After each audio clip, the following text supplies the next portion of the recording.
Go Figure TV. Revolutionary salute. Revolutionary salute. Like, share, subscribe. Welcome to the House of Revolution. You know I'm your humble host, the y'all mean of revolution. Arrogant, disrespectful immigrants. Beg FBA just for a ceasefire to side with them. But it's too late. Before we get into that, be sure to wipe your feet. That means hit the like button. You in the House of Revolution. Like, share, subscribe, support the platform, y'all. It's so much taking place globally, mass shootings everywhere. The small hats are behind it. We'll touch on that tomorrow. But today, it's a lot going on with this war on foundational Black Americans, arrogant immigrants wanting a ceasefire. Let's see exactly what's taking place.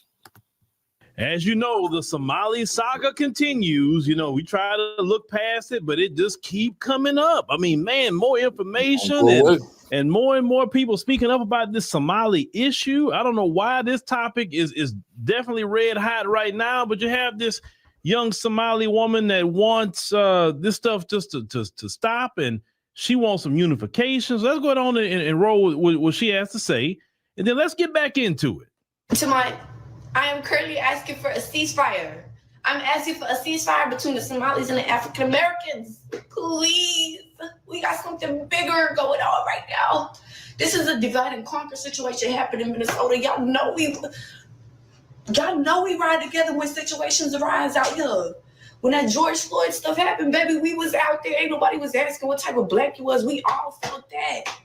So I just don't want this ignorant conversation to overshadow what's really happening. Don't give them the upper hand. Why are we acting slow? I'm asking for a ceasefire. If you like me, please put down the shots. We ain't got time. Just put a pin in the conversation. How about that? Let's just put a pin in the conversation. And after we're done with this, we could get back to doing that. Y'all could get back to doing that. I don't even know what type of conversation that. I'm gonna go finish my electrolytes because it's. Well, let's get back into it. First of all, I want to make sure, because, you know, like Martin Luther King said to us a long time ago, you got to get the language right. And the language is this. There's no such thing as no war. No Black Americans are sliding on the Somali ops nowhere. Somalis aren't sliding on us. Nobody's fist fighting. Nobody's shooting. It's no war. It's no true beef. We're just bringing up history of when Somalis first came to America, or things that's been said about us online. And so we're looking at a time now and say, wait a minute, now that we are having a conversation, we're bringing this up to say, hey, why did you say this? Why did your community do this? I'm not speaking about this young lady. And yes, I also understand there is a divide within their community. Those who are older that came here are more stuck in their ignorant ways. Those who are younger, who are born here, who actually been around us. Clearly, as you heard her speak, she's been around us. So usually from my experience of talking with Somalis, so yes, I've talked with some Somalis in my lifetime. The younger ones are more cultured with Black Americans, right? Just like if you have a Nigerian that was born here and more cultured to be around Black Americans, so they may understand the Black experience a lot more because they were born here, cultured here, and that's that. So I want to put that up front. Is no war. Is nothing to be ceasefire about. Okay. The issue is, young sister, I have to tell you, the issue is not you. That's not you or any other young Somali that may not be even on that. It is probably your parents or your people. And so when your people that came here and they othered themselves, your people that came here thought that they can side with these folks over Black people, and then took some of their talking points and put it on Black people. And then you fast forward to today when you really need Black American people to come, back you up as a community. That's what the conversation is at. And what I will say about this conversation is that if you want to truly fix something, you got to acknowledge the error in your ways. You have to. Acknowledge the error in your ways, for one. Number two, once you acknowledge the error in your ways, then, you got to sit here and see if, and it's a choice, if some brothers and sisters will, exalt some forgiveness to it. Some people may not, and I'm not expecting them to. Then after that, you must show that, hey, you want some true unification and you do the work. And then once Black America can see with time that you are truly on that, and trust takes time, then you have a changed relationship. But if you are serious, then of course she may be, but if they are serious, the first thing you got to do is get your girl Ilhan Omar in check and get her to start fighting for issues in Black America. You know, if Ilhan Omar want to actually do something and show a new leaf, hey, she need to put up the anti-Black hate crime bill. She can put up a bill tomorrow. That's what I would do if I'm trying to break bread, right? She can put up the reparations of the farmer cash payment bill. She can do that. She could. Now, I know Cori Bush and them tried to do it, and I definitely respect Cori Bush and them for attempting to do that. But, you know, you break bread in the kind of way you break bread. You know, if anything, help Ilhan Omar go holler at the Nation of Islam. Go break bread with them first, and then work your way to the rest of the community.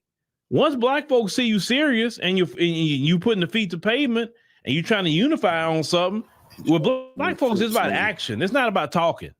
You can talk all day, but Black people don't respect action. And we talking about action that's long-term action. Okay. But this is the fault. This is the issue of not you, young sister, but it's the issue of the older ones in your community who felt that I don't need nobody. They brought that failed tribalism over here. That's really what it is. They brought that failed tribalism over here, and that failed tribalism didn't work in your homeland, right? So you can't bring that here. It's like me. If I do something and I see it don't work, whether it's in my business, whether it's with my children, my wife, whatever. If I do something, I see it don't work, like it just failed, I don't continue to do it. But what happens with a lot of the cultures in the African continent, they continue to do the failed tribalism. And that's what gets them in trouble. Like tribalism don't work here because this system isn't ran by tribalism.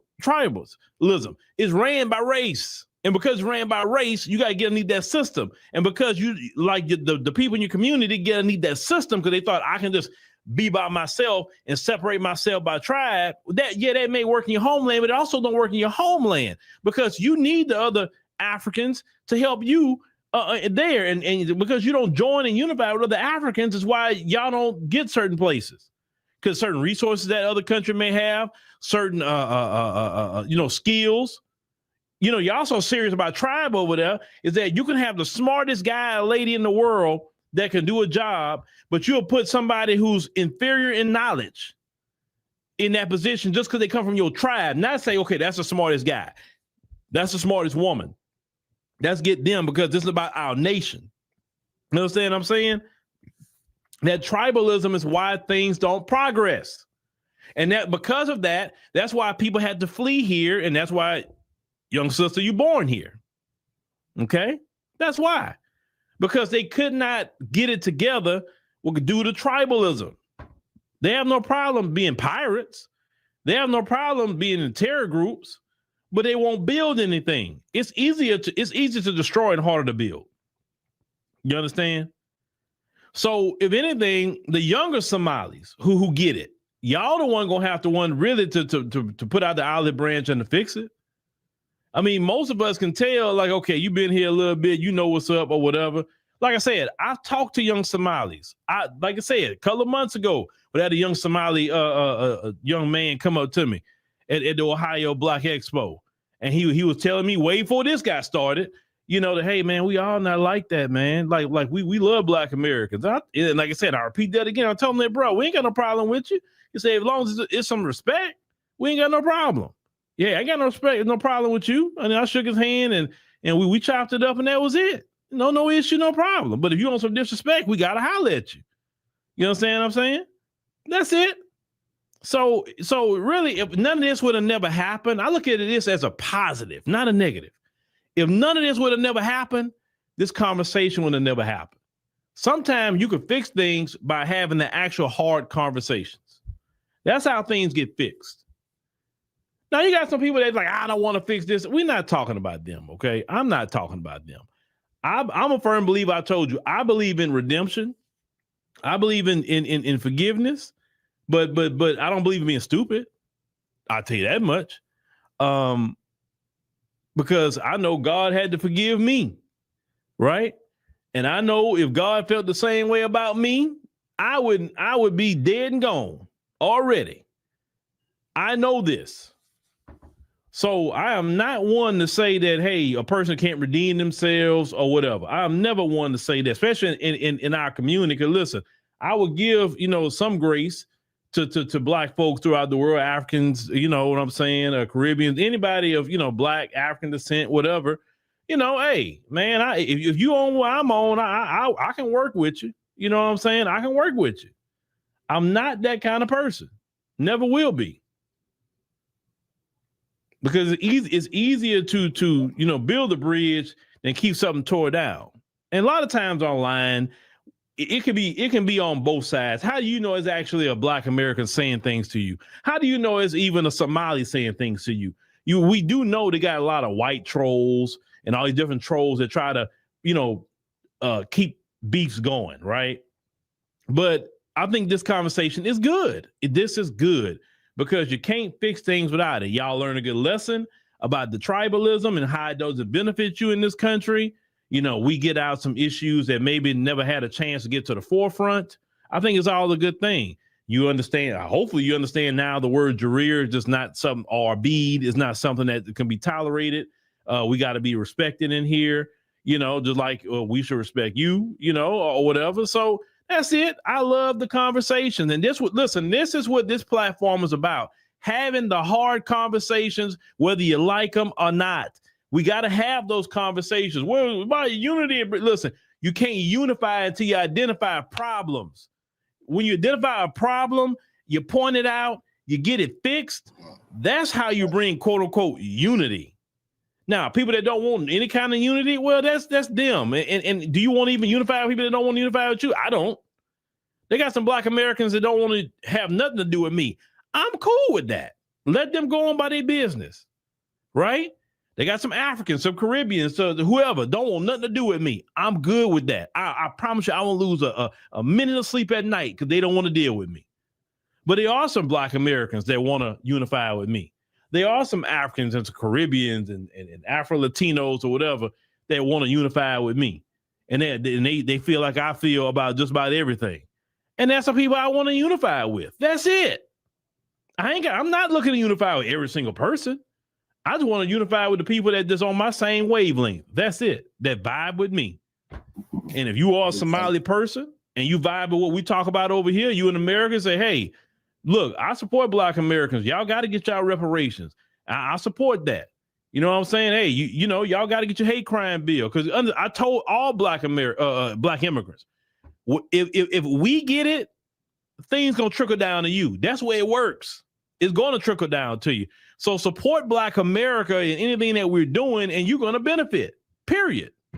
If we get some new laws on the books to protect Black folks, you think you're not going to benefit from it? You're going to benefit. You're benefiting now. That's how you in this country to even have this conversation. So whatever we get, you're going to benefit. So it is actually in your best interest to unify with Black America. It's just in your best interest. Follow our political lead too. When we say, hey, this is the way to vote, this is the way not to vote, then follow our lead, because in the end, it's going to benefit you. Don't do something contrary. Just follow us because we know better. We've been here longer than you, if it makes sense. So no, it's nothing to say a ceasefire. There's no war. It's just a discussion. That's it. A spirited discussion, but that's it. It's a diaspora spirited conversation, and it had to be done. Period. Because if it never got done, then we couldn't address these issues. And then folks love when we have issues with each other because they want to be in the middle of it causing problems. And I told y'all a long time ago, I would not sit up here and get with the folks talking down on a Somali. No. Because I know, number one, who the problem is, and it's not a Somali. There's not my number one problem. A Somali is not up here trying to sabotage nothing I'm doing. It's not a Somali, whether he or in Somalia. It's them folks. And I always tell you, keep the main thing the main thing. And it's always going to be that for me. And it should be for all of us. The Somalis, the reason why you here is because them folks too. We got our issues because of them folks. If we all put our eyes on the main thing, them folks that cause the problems for all of us globally, that's one thing we can unify on very quickly. We ain't got to change our culture. We ain't got to change our language, our religion, no nothing.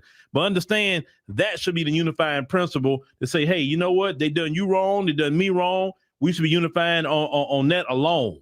That's a unifier to me, is that. Getting that off our backs globally.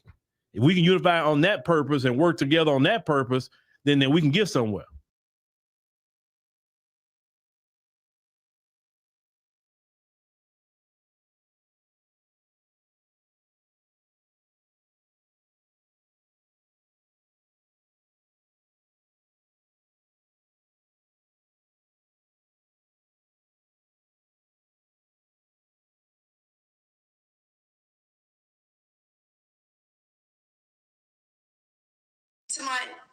I am currently asking for a ceasefire. I'm asking for a ceasefire between the Somalis and the African Americans. Black Please. Americans. We got something bigger going on right now. This is a divide and conquer situation happening in Minnesota. Word on the street is that, like, not only are they, on top of the situation when it comes to Somalians and trying to get them out of here, they on Ethiopia's head too. And they trying to move them up out of here. I used to be one of those people that genuinely wanted to see Black Americans have a solidarity with our African diaspora. The US needs to keep TPS status for Ethiopian nationals because they genuinely need it. Hi guys, welcome back to our channel. In case you're new here, my name is Maren. And I'm Maureen. Right. So in today's episode, we're going to be talking about Somalis, and some of them from the community are coming out to call for a ceasefire with the Black American community because they're now realizing they cannot survive in America without Black Americans. And they're not the only ones who are finding themselves in hot soup. Even Ethiopians right now have started getting worried because by default, they've also been targeted. Apparently, Trump has ended TPS for the Ethiopians as well. Right. And the question we're asking today is, will this unity ever be achieved, or is it a little too late for Ethiopians and Somalians? And what went so wrong that they successfully managed to make the Black community in America stand against them? Right. And if Black Americans are standing against Somalis and Ethiopians, is it all of Black Americans, or is it just a few people in the Black American community? With all these questions are being asked, guys, let's watch this video that we've prepared for you today, and then we come back and talk about it. You can also let us know what you think about this episode, and consider subscribing if you're new to our channel. Let's watch and then we come back. I am currently asking for a ceasefire. I'm asking for a ceasefire between the Somalis and the African Americans. Black Please. Americans. We got something bigger going on right now. This is a divide and conquer situation happening in Minnesota. Y'all know we ride together when situations arise out here. What situation? When that George Floyd stuff Here happened, we baby, go. we was out there. Ain't nobody was asking what type of Black you was. We all felt that. So I just don't want this ignorant conversation to overshadow what's really happening. Don't give them the upper hand. Why are we acting slow? I'm asking for a ceasefire. This is so ironic to see Somali people. This is like the second video I saw, first of all, of them referencing George Floyd. We were all together during George Floyd. First of all, everybody and their mother was outside. It was a national thing. Like, it was very clouded. It was very trendy. It was very trendy to be marching and saying Black Lives Matter. There were stores that would have Black Lives Matter signs in the window. A lot of people were standing in solidarity with Black Americans. And at the end of the day, if y'all claim y'all Black, then aren't you marching for yourself? Isn't Black Lives Matter for all of y'all? You see how they separate? It's like they don't even realize that they're doing it. You're separating yourself from us by saying, we was there for you during George Floyd and Black Lives Matter. Aren't you Black too? So wouldn't that also be your plight and your fight too? Wouldn't that also be you standing up for yourself and your community as well? It's because you always other yourself. It's a subconscious thing because you do not see yourself as us. And that's okay. We finally said, okay, we're not the same. I could pull up 50 videos of Somalis saying, we're not Black, we're Somali, and we're Arab. Y'all don't even say y'all African. Y'all don't even say y'all African. Now all of a sudden, don't let the white man divide and conquer. Baby, y'all have already been divided. If you were not divided, then we probably, with the way the numbers, y'all keep talking about numbers and strength in numbers. If other melanated, deeply melanated groups of people that came here did what we actually thought, what our ancestors actually thought was going to happen, if they unified with us, we would literally be running this country. I have a question for you. If there was a Black community that had stolen over $1 billion from our federal government or our state government, what would happen to them? If people in Oak Cliff, Texas, which is made of mostly of minorities, Black people and Hispanic people, what would happen to them? Do you think that anyone in our government would let them go for decades, stealing from Medicaid and Medicare to the level that we've seen Somalis do it in Minnesota? So for all of the people that are saying this is a racial situation, let me tell you what racism would have done to this. It is no way that they would have let communities steal millions of dollars and billions of dollars in programs that were meant for autistic children, or programs that were meant to feed people when they said they were feeding 3,000 people a day and they only saw 24. They would not have allowed this to happen if these people were regular Americans, if these were regular African Americans or regular Hispanic Americans. This would not have happened in our United States. But our Democrat Party wants you to believe that this is a racial situation because, that's what they do. Everything is based on race. But let me just say this, from this one Black woman, I have seen people in Dallas and all over Texas go to jail for $35,000 in theft. But the thing that gets me the most about all of this fraud and corruption that's going on in Minnesota is the attitudes of the people involved. The people that live in all of these communities, these Somalis, are now threatening Americans. They're not even telling us that they're going to take over the United States. As soon as we find out who you are, trust you will be dealt with. Period. You know what? Russia hasn't done that yet. China hasn't done that yet. You were brought here as refugees from a small country that had almost no money. But you want all Americans to be afraid of a community that has taken and stolen from U.S. taxpayers. Don't call me. You're Black, right? I'm not Black. I'm Habesha. What's the difference? You're Black. Listen, don't argue. We don't need the explanation. I'm Habesha. Actually, what? You are Negro. That's great. You could be Habesha in Ethiopia now. They just ended the TPS for Ethiopians. They're giving them 2 months to self-deport from December to February. You could also use the CBP1 app. They'll give you a ticket to leave on your own and a couple of $100. You could buy all the raw meat in Ethiopia you want with that $1,000 that they're going to give you. Yeah, you're not Black, you're not American, but you could be Habesha in Ethiopia. Word on the street is that not only are they, on top of the situation when it comes to Somalians and trying to get them out of here, they on Ethiopia's head too. And they trying to move them up out of here. I used to be one of those people that genuinely wanted to see Black Americans have a solidarity with our African diaspora brothers and sisters. I've always wanted that for us. See Black and brown people working side by side. Because a lot of people don't know is that at one point in this country, even after the Emancipation Proclamation, he was talking about sending those newly freed slaves away. He wanted to send them out of the country. And many eventually ended up being sent to places like Liberia, the West Indies. Oh yeah, a lot of you all who are from those countries, they're distant family members because many of their people who were here at first, because I need you to know, they really built that shit up over there in Liberia. And of course, somehow, some way, same thing that happened to every other Black Wall Street across this country kind of happened to Liberia systematically. So it's I always thought that we would all see that we all kind of have a common enemy. It's not even necessarily white people because they're mixed up just like us. Because, truth be told, if you really want to know the truth from what I've seen, as far as the movies that I watch, the documentaries that I watch, this is not all of y'all. The European leadership out there, it's really kind of fucked up. It is. They even look different. Like they I don't know. They look different. They got a different look to them.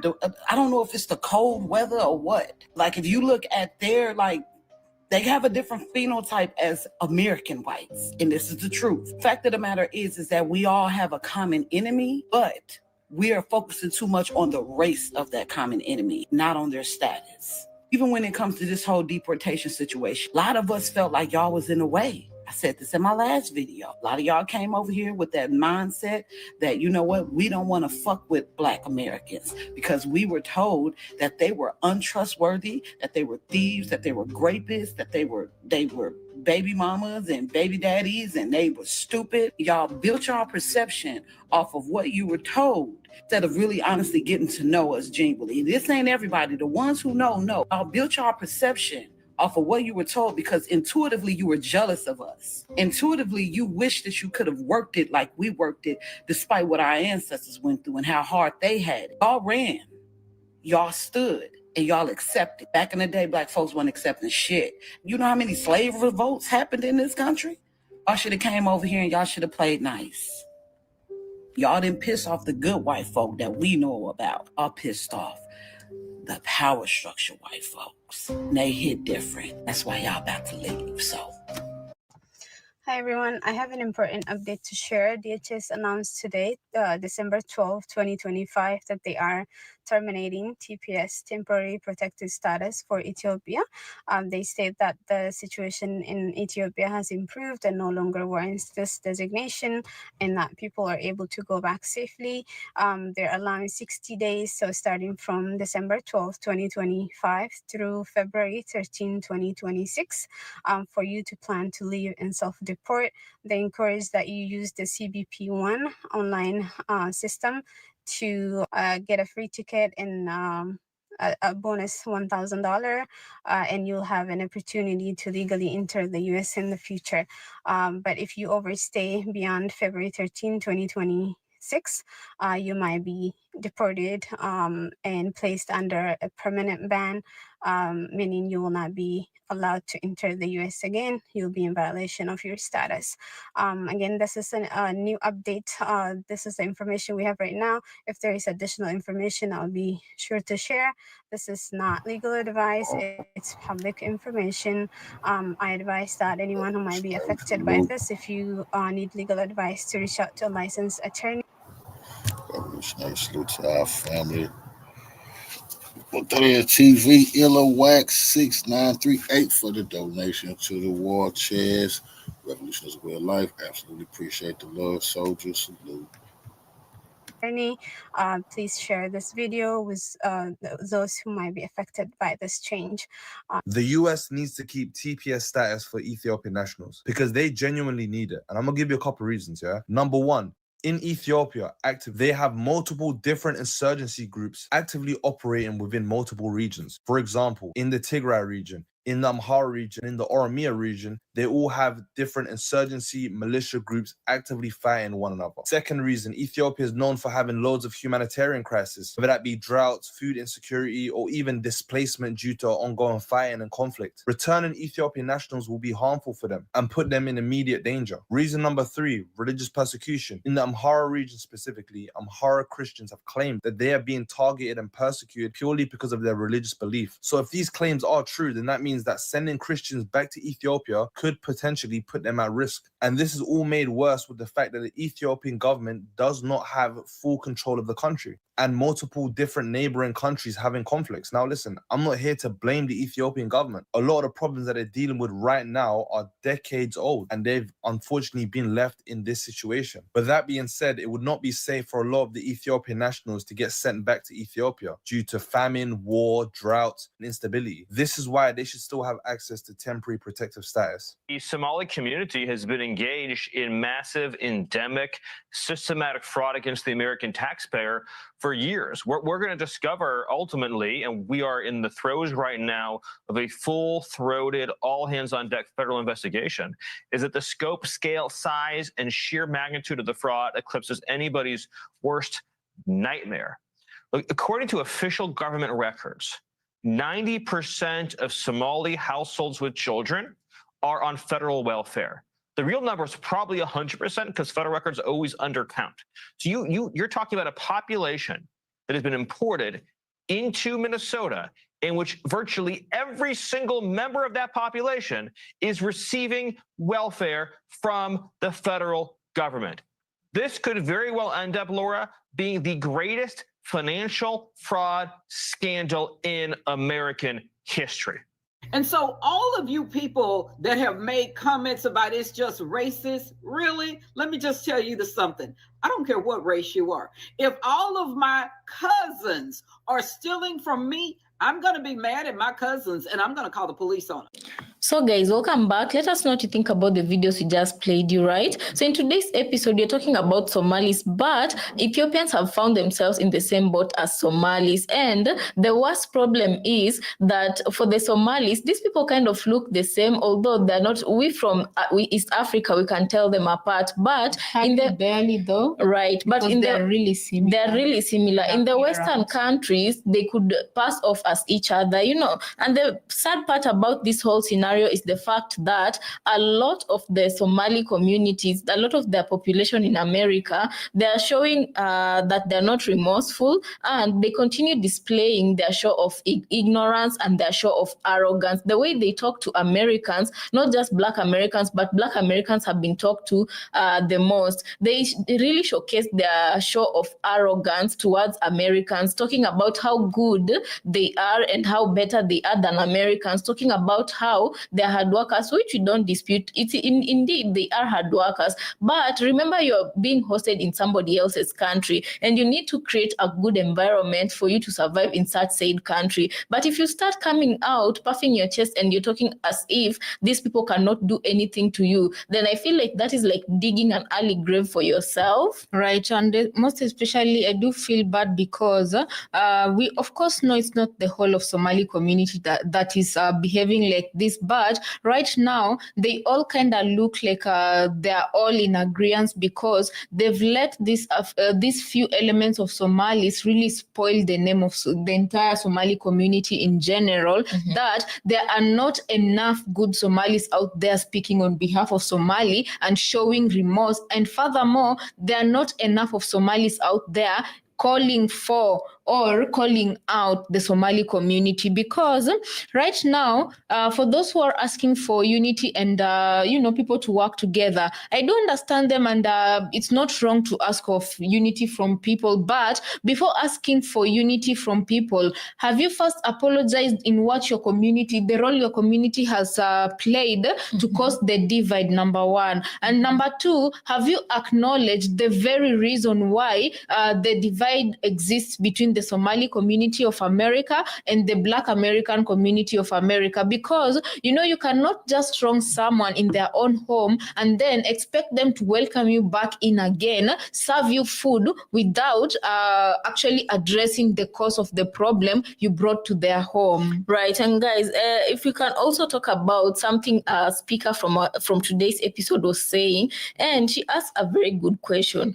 Can you imagine if it was the Blacks in America who are caught doing this type of crime, or if it was other people of color like the Hispanics of America? Could you imagine how that situation would have been handled? Yeah, it would have also been a very big sin, because already as it is, when you think of welfare benefits and food stamps, it has been proven time and again, especially during the period of November, that white people were among the biggest number of people to receive this benefit. But do you imagine, Black people were not committing this fraud in high number compared to white people, and already Black people were being slapped down as if they were the only group of people who are depending on SNAP benefit. So can you imagine if this situation had occurred and it was the Black community that had caused it? Can you imagine how the Black community would be being hammered down right now? Right, and let's even talk about a good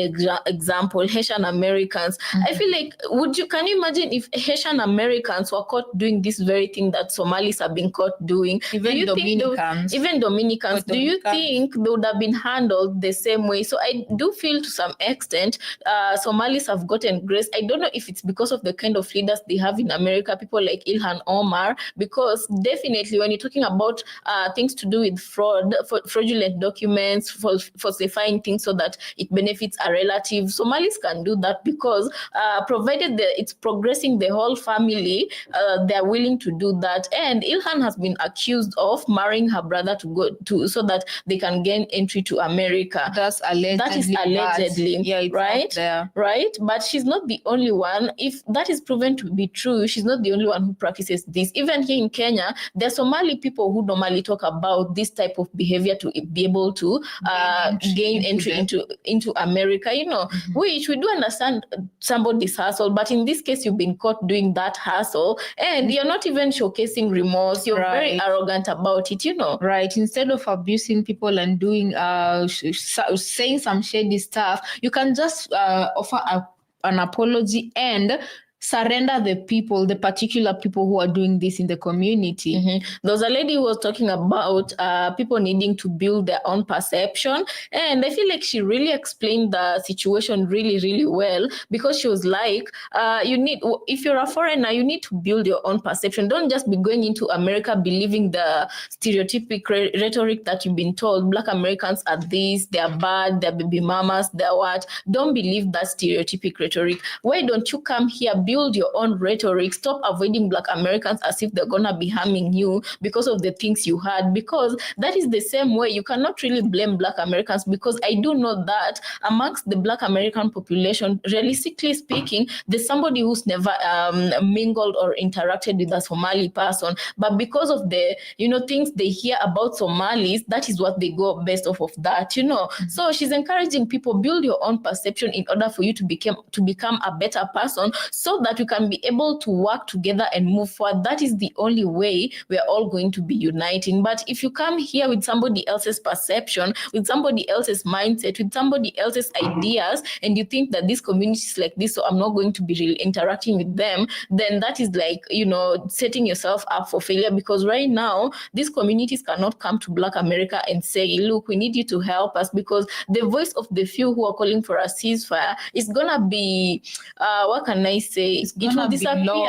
Exactly, in all these noises that are louder than theirs, because the people who are speaking in arrogance are more loud. There are many on social media compared to those ones who really just want peace. Right. And this is not the first video I've seen of a Somali coming and wanting the best or positive outcome out of both communities. Right. And right now, I really do understand both sides, but I also do understand Black Americans, because to be quite honest and speaking frankly, we as human beings have been made in such a way that if a particular group is perceived to have ruined its reputation or is doing something bad, and they're not even admitting whatever they've done is bad, and they've earned a reputation of a negative reputation, like maybe thieving and stealing, nobody will want to align with that. And hence, if you call for unity, you better make sure that you've cleaned the cobwebs in the community of the Somali Americans. Right. So personally, I do have to say that the Somali Americans have a lot to work. They have a lot of image control to do, a lot of damage to undo, because at the end of the day, they've not only offended Black Americans, even white people have gotten offended. And guys, and some have even gone to the extent, I think these ones are the Somalis that were not born in America, but rather migrated to America. Some of them have collected the whole continent of Africa. And when I say the whole continent of Africa, I specifically mean Nigeria, Kenya, and South Africa. And they've read these three countries a number like they're never gonna come back to Africa, Right. Anyway, they have a lot of work to do. But guys, let us know what you think about this episode on the comment section. Also consider subscribing if it's your first time here. As usual, we want to thank you so much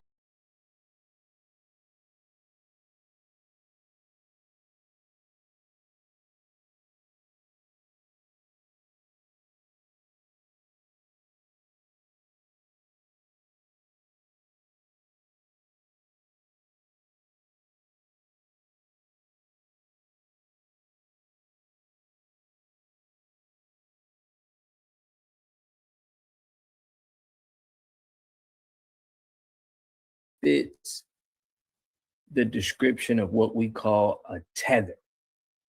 This is a tether, okay? Let me explain. The Honorable Yvette D. Clarke, hailing from the Central Brooklyn, Congresswoman Yvette Diane Clarke feels honored to represent the community that raised her. She is the proud daughter of Jamaican immigrants. She takes her passion for her Caribbean heritage to Congress, where she co-chairs the Congressional Caribbean Caucus and works to foster relationships between the United States and the Caribbean community. Might have to drop a dime on them niggas. For sure. You know what I'm saying? You gotta stop. I don't like that shit. For sure, bro. I don't like that shit. All right, y'all, we back with another video. Y'all know how we do. Always pushing health, wealth, and a better understanding of self. So listen, in this video, I'm gonna break y'all down the evidence and the proof that the Congressional Black Caucus has been scamming Black people since 1971. They are not here to be our friends. They are not here to fight for all Black people. They are here to fight for Somalians. He said it's important to know she's Somalian and she's in the government working for us. He's referring to the U.S. government and she's in our government. He said she'll take that chair from a Black person. That's what that Somalian official said to his people, speaking on Ilhan Omar, and she's sitting right there. They made it very clear what her purpose was in the U.S. government. Her job is to replace a Black person for a position of power in America and then use that power to work for Somalia. Forget she was elected and placed in the Do-Nothing Black Caucus. Look at her. Yeah, her and all the other useless traitors of Black America. All of these people, I'm gonna be canceling the whole Black Caucus, bro. Sitting up there in the Black Caucus. Just look at them. She's a Black Caucus member, but they just told you her job was to replace Black people. That's what they're doing here. It's Black people in the Black Caucus and work for Somalia. And we keep wondering why Black Americans can't get any points on the board. We're constantly supporting a group of people that's supposed to be representing us. But when you dig into the Black Caucus, they're doing for everybody except for the people they're supposed to be representing in Congress. This is embarrassing to us, bro. We watching this, it's embarrassing to know that y'all been sitting in these seats all of this time and y'all not doing nothing.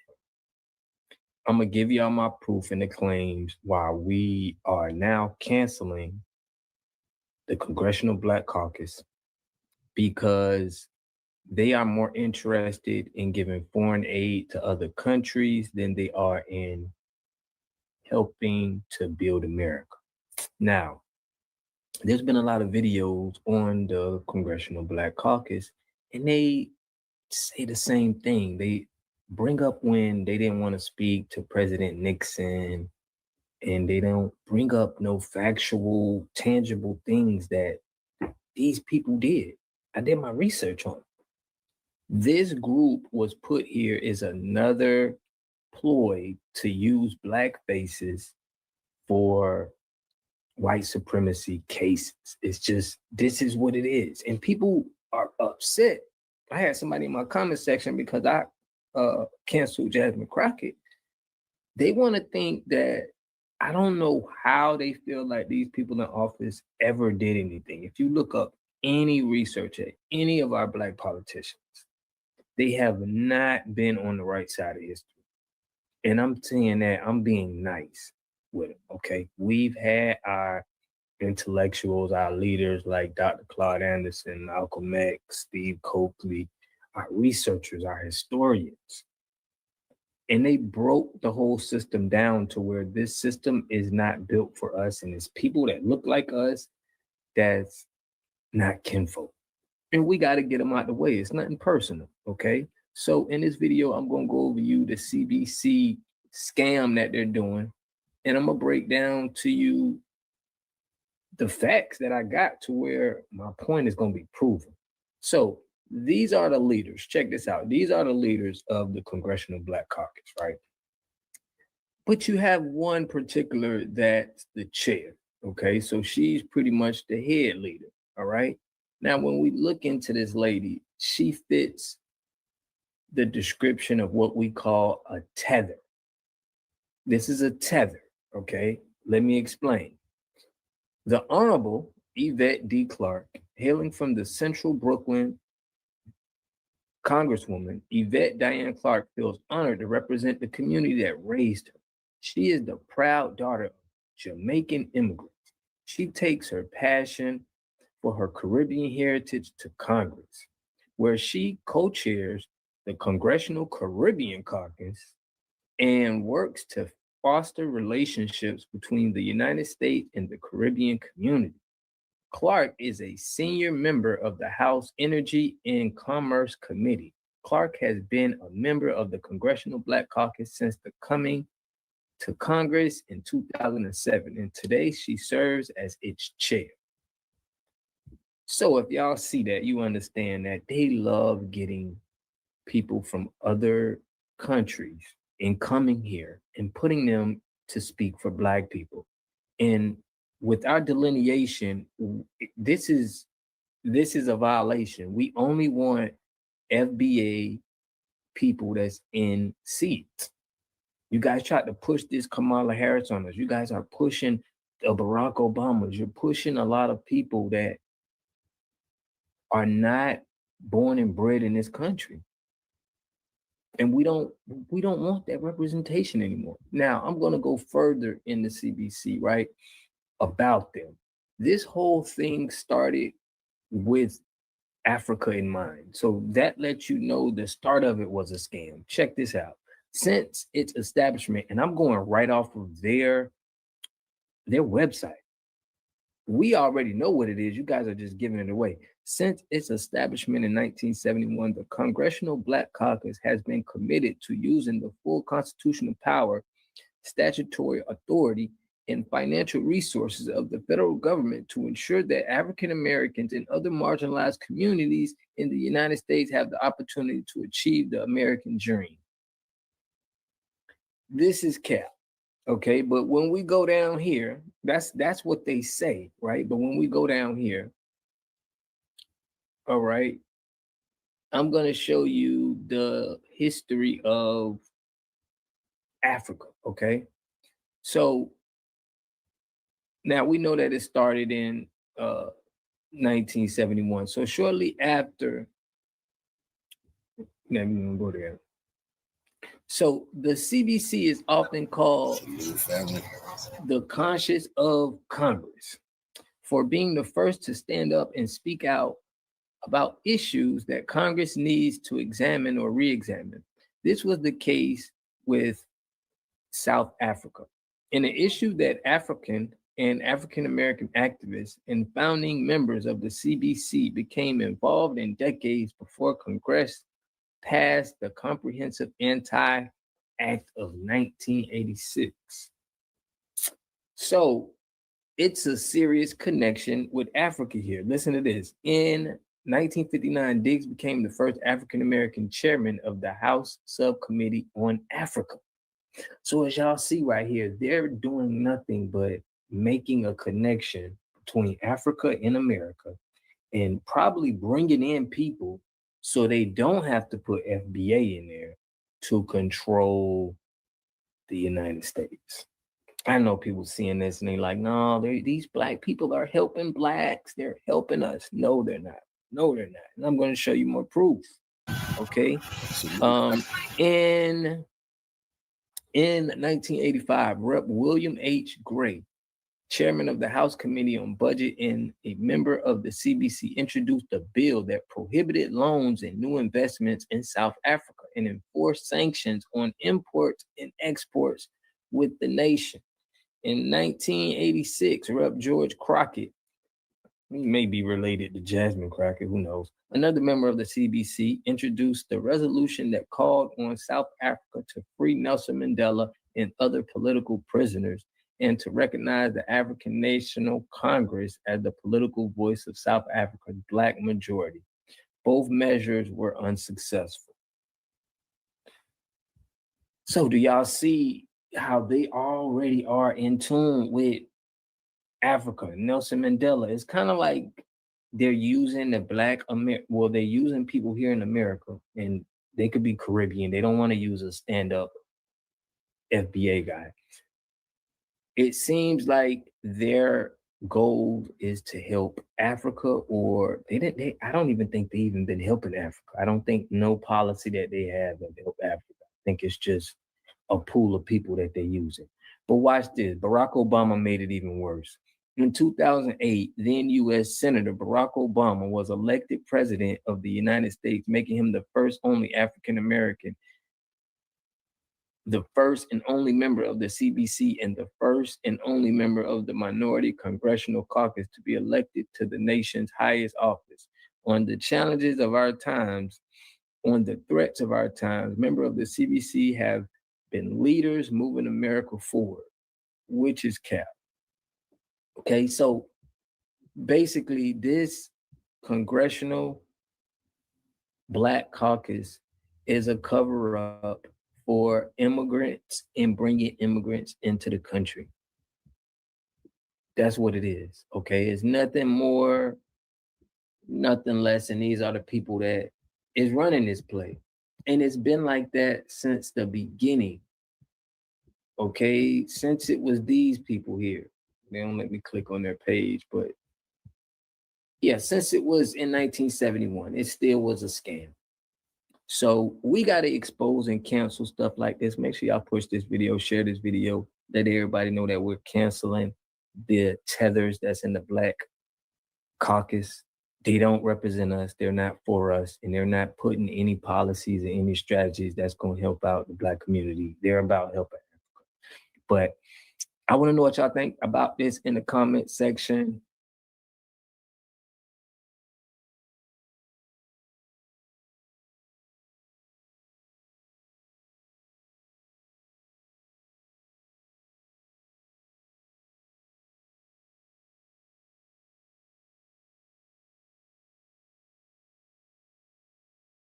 Now y'all want unity. Now y'all remember we're all Black. Funny how that works when deportation vans start rolling through your neighborhood. Where was this energy before? Let me tell you something real quick, because this conversation needs to happen, and it needs to happen now. Black immigrants, particularly from Africa, the Caribbean, and parts of Latin America, are suddenly reaching out, talking about we need to come together and Black unity, and we're all in this together. And I'm sitting here like, sis, where was this energy 5 years ago, 10 years ago, when you first got here? See, what's happening right now is the Trump administration is showing out. They're being openly racist. They're threatening deportations. They're coming after immigrant communities hard. And suddenly Black immigrants are looking around, realizing, oh, snap, they don't see me as Jamaican or Nigerian or Haitian. They just see me as Black. Welcome to the party. We've been here. We've been knowing this. This is not new information to Black Americans. But here's where it gets spicy. For decades, many Black immigrants came to this country, and the first thing they did was distance themselves from us. They made it clear, crystal clear, that they were not like Black Americans. They weren't those Black people. They were different. They were better. They worked harder. They had culture. They had family values. And Black Americans,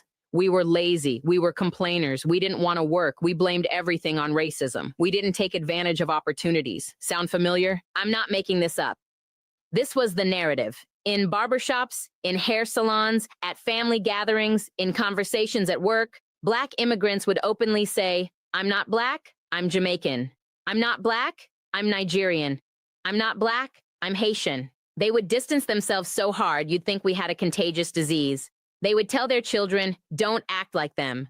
They would look down on Black American culture, call our music degrading, call our communities broken, call our struggles self-inflicted, and let's be even more specific. When they got jobs, some of them would perpetuate the same stereotypes about Black Americans that white supremacy created. Black Americans don't want to work. Black Americans are always late. Black Americans are unprofessional. They would use their immigrant status as a shield and a sword, positioning themselves as the good Black people while throwing us under the bus. Caribbean immigrants would talk about how they came here with nothing and built businesses, implying that Black Americans were just too lazy to do the same. African immigrants would talk about their strong family structures and education, implying that Black Americans didn't value these things. Latin American Afro-Latinos would sometimes not even identify as Black at all, choosing to align with their Latino identity and completely reject Blackness. The irony, the bitter irony, everything they achieved on the backs of what Black Americans built. The civil rights movement that opened up immigration from these countries, that was us. The Black Power movement that created the cultural and political space for Black immigrants to thrive, that That was us. The decades of fighting, marching, dying, organizing that made it possible for Black people from anywhere to come to this country and have some semblance of rights, that was Black Americans. We laid the foundation. We paid in blood. We created the blueprint, and many Black immigrants walked right over that foundation, used that blueprint, and then turned around and spit on us. They benefited from our struggle while denying our struggle was even real. They got opportunities because we fought for civil rights laws, affirmative action, equal housing, voting rights. But instead of saying thank you, instead of saying we're in this together, they said, you're not like us. Now, don't get me wrong. I'm not painting every single Black immigrant with this brush. There have always been Black immigrants who understood the assignment. There have always been those who came here, linked up with Black Americans, recognized the struggle, contributed to the movement, built authentic relationships, and showed solidarity. Those folks, we see you, we appreciate you. This conversation is not about you. But we're talking about a pattern. We're talking about a widespread phenomenon that has been documented, studied, talked about, and experienced by Black Americans across generations. This is not some isolated incident. This was a cultural dynamic that played out in cities across America. From New York to Miami, from Houston to Los Angeles, this was happening. And here's the thing that really gets me. When Black Americans would try to address this, when we would say, hey, we're supposed to be on the same side, we were told we were being divisive, we were told we were jealous, we were told we were playing the victim, we were told to stop being sensitive. The very people who were othering themselves from us had the audacity to tell us we were the problem for pointing it out. Fast forward to now, Trump's administration is in full effect, immigration enforcement is ramped up, racist rhetoric is flying, African immigrants are being targeted, Caribbean immigrants are being targeted, Afro-Latinos are being targeted, and suddenly it's we're all Black and we need to stick together. Suddenly it's Black unity is important. Suddenly it's we need to organize as a community. Miss me with that. You cannot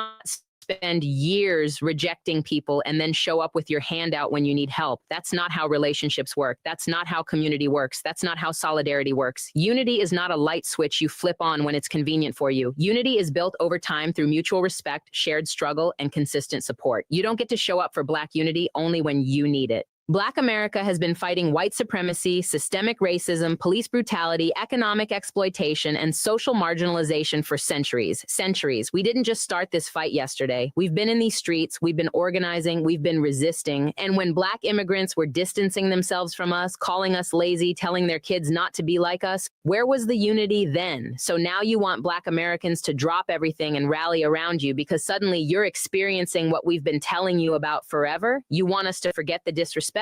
You want us to forget the othering. You want us to forget being looked down on in our own communities by people who benefited from our struggle. That's not how this works. Here's what needs to happen for there to even be a conversation about unity. First, there needs to be acknowledgement. Black immigrants who participated in this othering need to acknowledge it happened. They need to acknowledge they were wrong. They need to acknowledge they internalized anti-Black American sentiment, and they need to acknowledge the harm it caused. No sweeping it under the rug. No, let's just move forward. No, that was just a few people. Acknowledge it. Second, there needs to be accountability. That means Black immigrant communities need to do the internal work to address anti-Black American sentiment within their own communities. That means calling out the aunties and uncles who still talk that mess.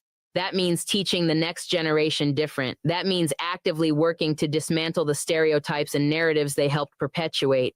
That means showing up consistently, not just when you need something. Third, there needs to be reciprocity. Unity is a two-way street. What are Black immigrant communities bringing to the table beyond asking Black Americans to save them? What organizing are you doing? What resources are you contributing? What risks are you taking? Because Black Americans have been doing this work, taking these risks, making these sacrifices for generations. What's your contribution? And fourth, there needs to be time. Trust is not rebuilt overnight. Relationships are not repaired with one conversation. Community is not created with one march. This is going to take years of consistent, intentional, authentic relationship building. And even then, some Black Americans are going to say, nah, I'm good. And that's their right. You don't get to demand forgiveness. You don't get to demand unity. You have to earn it.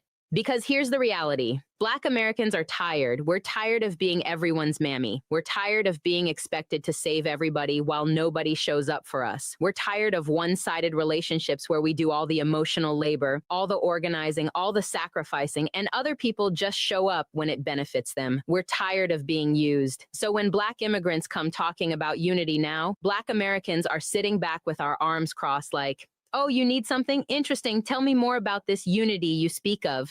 Because we remember the comments, we remember the attitudes, we remember being told we weren't good enough, we remember being othered in our own struggle, and memory matters. This doesn't mean Black Americans don't have compassion. This doesn't mean we don't recognize that immigration enforcement is racist and wrong. This doesn't mean we don't understand that all Black people are impacted by white supremacy. We know all of that. But knowing that and being willing to organize around it are two different things. You can't burn bridges and then be shocked when people won't cross over to help you. The bottom line is this: Black America is not a resource to be extracted from only when convenient. We are not a fire department you call only when your house is burning. We are not an ATM you withdraw from only when you need cash. We are a people with dignity, with history, with struggle, with legitimate grievances that need to be addressed before we can even talk about moving forward together. So to Black immigrants who are genuinely interested in unity, who genuinely want to build authentic relationships, who genuinely want to be in solidarity with Black Americans, here's what you need to do. Humble yourself, do the work, acknowledge the harm, show up consistently, listen more than you talk, contribute more than you take, build relationships based on mutual respect, and understand that unity is earned, not demanded. But right now, in this moment, with this sudden rush of we need unity energy, Black America is good. We're resting. We've been fighting this fight. We're not obligated to expand our energy-saving people who wouldn't save us. Call us when you've done the work. Until then, we'll be over here taking care of our own community, building our own power, and protecting our own peace. Unity was supposed to happen when you arrived. You chose different. Now you live with that choice. That's the word.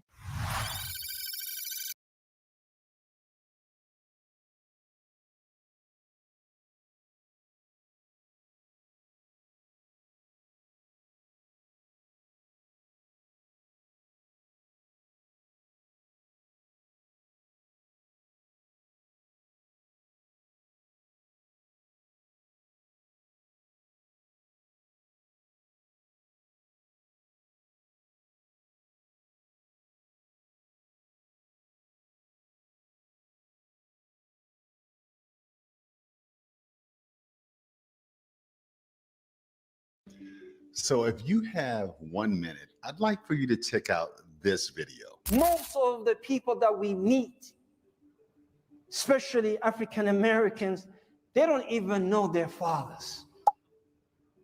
They don't even know their fathers. It was all of them, or most of them were the product of one night stand. One night stand. They will tell you, I don't know my father. Well, who named you? Whose name are you carrying? Well, my mother chose his name for me. And I don't know. Is that what we want for our ummah? No. So I want to say this with as much clarity as I can possibly say it. I don't believe that every Somali imam thinks this way, but this gives an indication that there are people who we have allied with, who we have supported, who we have taken on as brethren, because were it not for the African American experience, these people would not be able to do any of the things that they're doing. But we have to realize that some people are not our friend. There's a saying in the Black community, not all skin folks is kinfolk. So my decision is, if you came in during this time, I'm rocking with people who came in who have a heritage of experience in the Black community, specifically foundational Black Americans. Until you prove to me that you are an ally of mine, I'm not rocking with you. I think for some strange ass reason, immigrants, y'all Somalis think because we Black, we supposed to stick with y'all. No, ma'am. No, ma'am. We don't share an allegiance because I'm Black. Ma'am, I'm an American. There's a big fucking difference. But Theodore Roosevelt said, it ain't but one flag. That's the American flag. He said it ain't but one motherfucking language, and that's the English language. And he said above them all, it ain't but one loyalty, undivided, explicitly for the United States of America. If that ain't what the fuck you about, you ain't about what I'm about. Being an American, first and only, honey. Not nothing in front of it, not no stipulations behind it. Good morning, good evening, and good afternoon, Africans. Still on the topic of the Somalis and the Black community in the United States of America, there seems to be a tension that's now visible to the rest of the world. You know, the tension that exists between the Somalis and the Black American is something that is now trending, you know, and I thought it was wise that we speak about it, you know. Some Somalis, in fact, an imam. So an imam is like a religious leader in Islam, right? So this Islam leader who is an imam is a Somali. And he said one thing about Black Americans. He said that Black Americans do not even know their fathers, that they are products of one night stand. That's a very huge insult. Very, very huge descriptive insult, you know. So Black Americans, of course, have come forward, and they've reacted. They've given their thoughts about this. And also, if you look forward, if you look into it, you discover that Somalis have always rejected their Black side of history, their Black side of genetics, right? So I want us to listen to some of these reactions that the Black Americans are giving towards these statements that are being spoken by the Somalis against Black people and against Black identity. Let's dive in. Most of the people that we meet, especially African Americans, they don't even know their fathers. They don't even know their fathers. It was all of them, most of them were the product of one night stand. One night stand. Dirty lies from hell. They will tell you, I don't know my father. Well, who named you? Who's naming you? I know my father, my father knew his father, my father's father knew his father, my father's father. Is that what we want for our own? Down this list. كلهم أو معظمهم أبناء الزنا. أبناء الزنا. Why? Because man, he has to give up the seed. And because the marriage will limit them, they will go from one to another to a third. You know, subhanAllah, it's one of the African. I have a bone to pick with humans, right?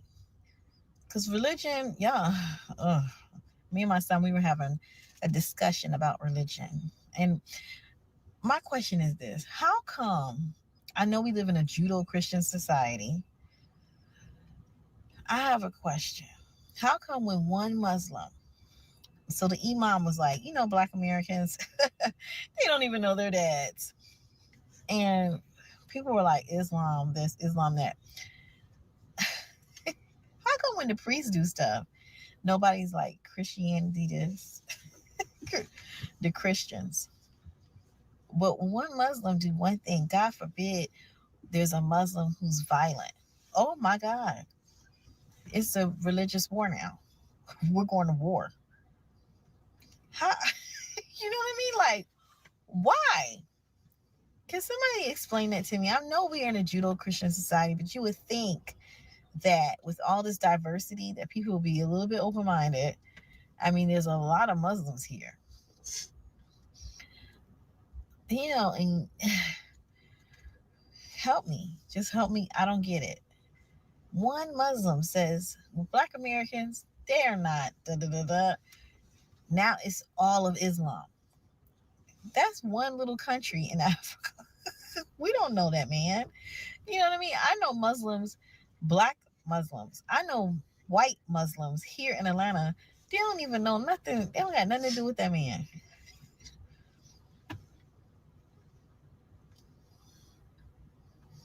And then another bone to pick. The Somali people were like, oh, they coming after us because we're Black. Didn't y'all say y'all weren't Black? Not humans. The whole time they were saying that they're not Black. We're not Black, we're Arabs. We're not Black. Am I right or wrong? Now they saying why the Black Americans not siding with them because we don't have no daddies. I'm tired. This is just too much. But back to what I was saying, because the KKK, they Christians. Matt, let me tell you something about the KKK. So I met this white lady, and she was like, yeah, I was going to this church in Smyrna, Georgia, which is kind of Atlanta. And she was like, the church was great. She was growing. And she said one day she was leaving and she's talking like in the parking lot, and she heard somebody say KKK. And she was like, am I hearing things? She was like, am I hearing things? So she asked somebody, was like, what did he just say? And she said the lady was like, he said KKK, you know. And she's like, no, I don't know. But she's from the north. And she said they were like, yeah, we're the KKK. And she said, what the heck?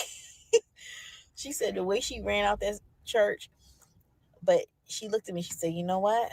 The scary thing is that they were police officers. They were lawyers. They were like teachers and doctors. She said, what? Georgia is different. But yeah, so with that being said, you know, people don't be like, well, Christianity and the KKK over there talking about sparing me over for another year after they done hung a black man. What? It was literally like praying to God, asking God for this and that, for blessings after they felt like they were doing what?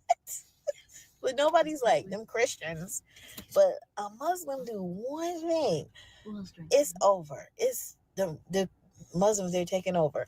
The Muslims, that's y'all just wow. I have a whole lot to say about this Somalian situation. So I have a question. If there's someone or a group of people disrespecting you, right, but you still feel the need to defend for them for some sort of reason, doesn't that make you a punk? Now, I understand people want to defend for the illegals. I get it because how it looks and everything.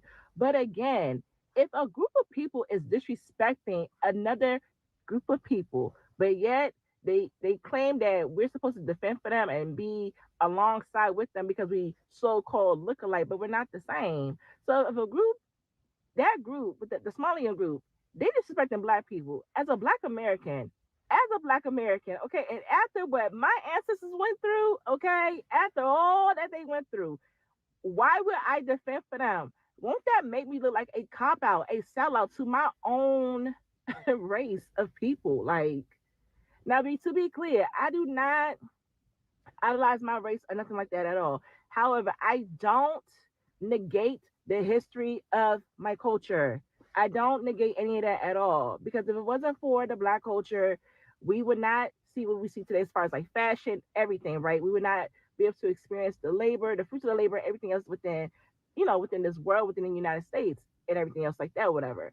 So if I'm defending for a group of people who is constantly disrespecting us, constantly, but yet at the same time, it's like they acquire for us to defend for them, that makes me a punk, does it not? I don't know. Y'all can let me know, but I feel like that's a bit of a cop-out, like a cop-out. Straight up. And again, it don't matter if you're an independent, conservative, or Republican, okay? If you're black in America, okay? We need to stand up against this, because how they disrespecting us is not right, period. Like, why we should not be defending for these people? No. Y'all made your own communities. Y'all said you had your own culture, separate from us. So now that you're in trouble, you want to claim blackness? You want me to advocate for a group of people, for a community that, generally speaking, collectively does not refer to themselves as black. There is a real tension between the Black Americans and the Somali Americans. Yes.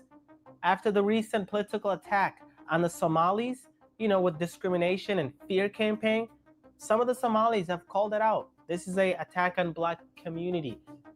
The moment they did that, the Black Americans responded, "You're not Black. That's our identity." Sheesh. Somalis stepped back and said, okay, we'll start calling ourselves Somalis. Chill like that. The moment they did that, the Black Americans responded, Stop acting like you're not black. Sheesh. Somalis are confused. Here's the reality. The term black is a racial category. However, over hundreds of years later, it actually became an ethnic identity as well. So now when people say Black Americans, is referring to African Americans. Yes, unique people, unique culture, unique history, unique struggle, right? Hip hop, civil rights, soul music. Name the list. Chill like that. Black Americans. Clarity needs to come from you, okay? If you take that term to mean your identity, chill like that, okay? And the moment Somalis refer to their identity as Somali, let's not. Okay, so this year I was beefing just a little something with South Africans. Okay, they was mad at me for the comments that I made about Tyler. And I stand by what I said. I ain't gonna change what I said. However, after this whole Somali situation, I've had so many South Africans come into my comments and say, yeah, they doing the same thing to Black Americans that they do to South Africans. I said that Somalis never said they was Black, and now that they getting in trouble, they want to claim Blackness. And South Africans came into my comments to let me know that they did the same thing to them. They didn't claim African, they was claiming Arab. So, Somali's got a bad reputation because I'm not the only one saying it. South Africa's been coming into my comments telling me, oh yeah, let me know what time it is out there in Africa. I'm just saying, I'm here for my South African brothers and sisters right now. Okay, we're both Black. We are both Black. This Somali and Black American beef online is getting corny, and I'm sick of seeing it. If you follow me for several years, you'll know that I'm Black American, but I've extensively made videos on being immersed in Somali culture, learning the language, and I've lived in Minnesota for several years. I have a lot of Somali friends on and offline. So honestly, I'm tired of seeing the negativity. I'm tired of seeing certain people saying disrespectful things. And it needs to be somebody else to get on this internet and show that everybody is not divisive like that. A lot of Black Americans that I know, we love African culture. We welcome it. We go over to Africa. We support Africa.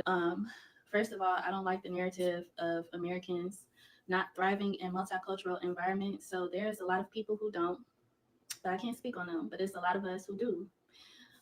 I don't think that it's fair for people to constantly say Somalis are anti-Black based on what internet trolls say. Look at this magazine. As you can see, this is a Somali magazine, and it's back from 2022. And look at what it says. They usually always keep up with Black American movements. Even if you look at history in Mogadishu, when those girls were out there protesting for Angela Davis, they definitely need to watch the community. And if you really think about it, both our communities have some commonalities. Black Americans are very hospitable, welcoming, soulful, and passionate people.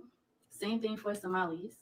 Y'all have got to stop talking about people you have never built a friendship or relationship with. Anyways, Soto Somali people, as you see, I have on my bati, my gold that I got from Carmel Mall.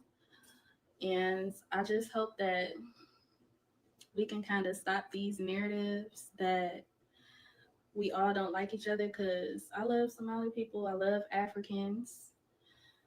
I love my culture as well, my Black American culture. So it's best to collaborate with people and teach them if they don't know.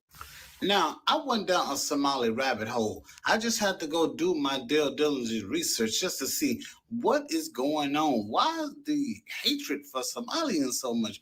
Why the hatred for them so much outside the post I made? And then when I went down one rabbit hole, two rabbit hole, three rabbit holes, I did my research on this good old app. I even went to Facebook, but I went to X. You can go on X and you can. Revolutionary salute to our brother Young Grizzly for the donation to the war chest. Revolution is a way of life. Absolutely appreciate the love, soldiers. Salute. Get the real deal on how people really feel, how they can really just get down and dirty and see all their racist appetites and shit like that. And what I've got from all this research is this. It's jealousy of the Somalians. Like the Arabs in Dearborn, Michigan. It's jealousy. It's jealousy. It's jealousy. Americans are jealous of the Somalians because the Somalians are over here crushing it.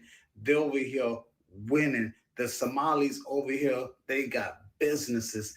And there's a part of complaint where they come over here to open up businesses. So the Somalians get a strip mall where they have a furniture store, a daycare center, a restaurant, et cetera, et cetera, et cetera. So, and then one video I saw where basically while these Somali ladies, they work at Walmart and everything, they have a daycare center.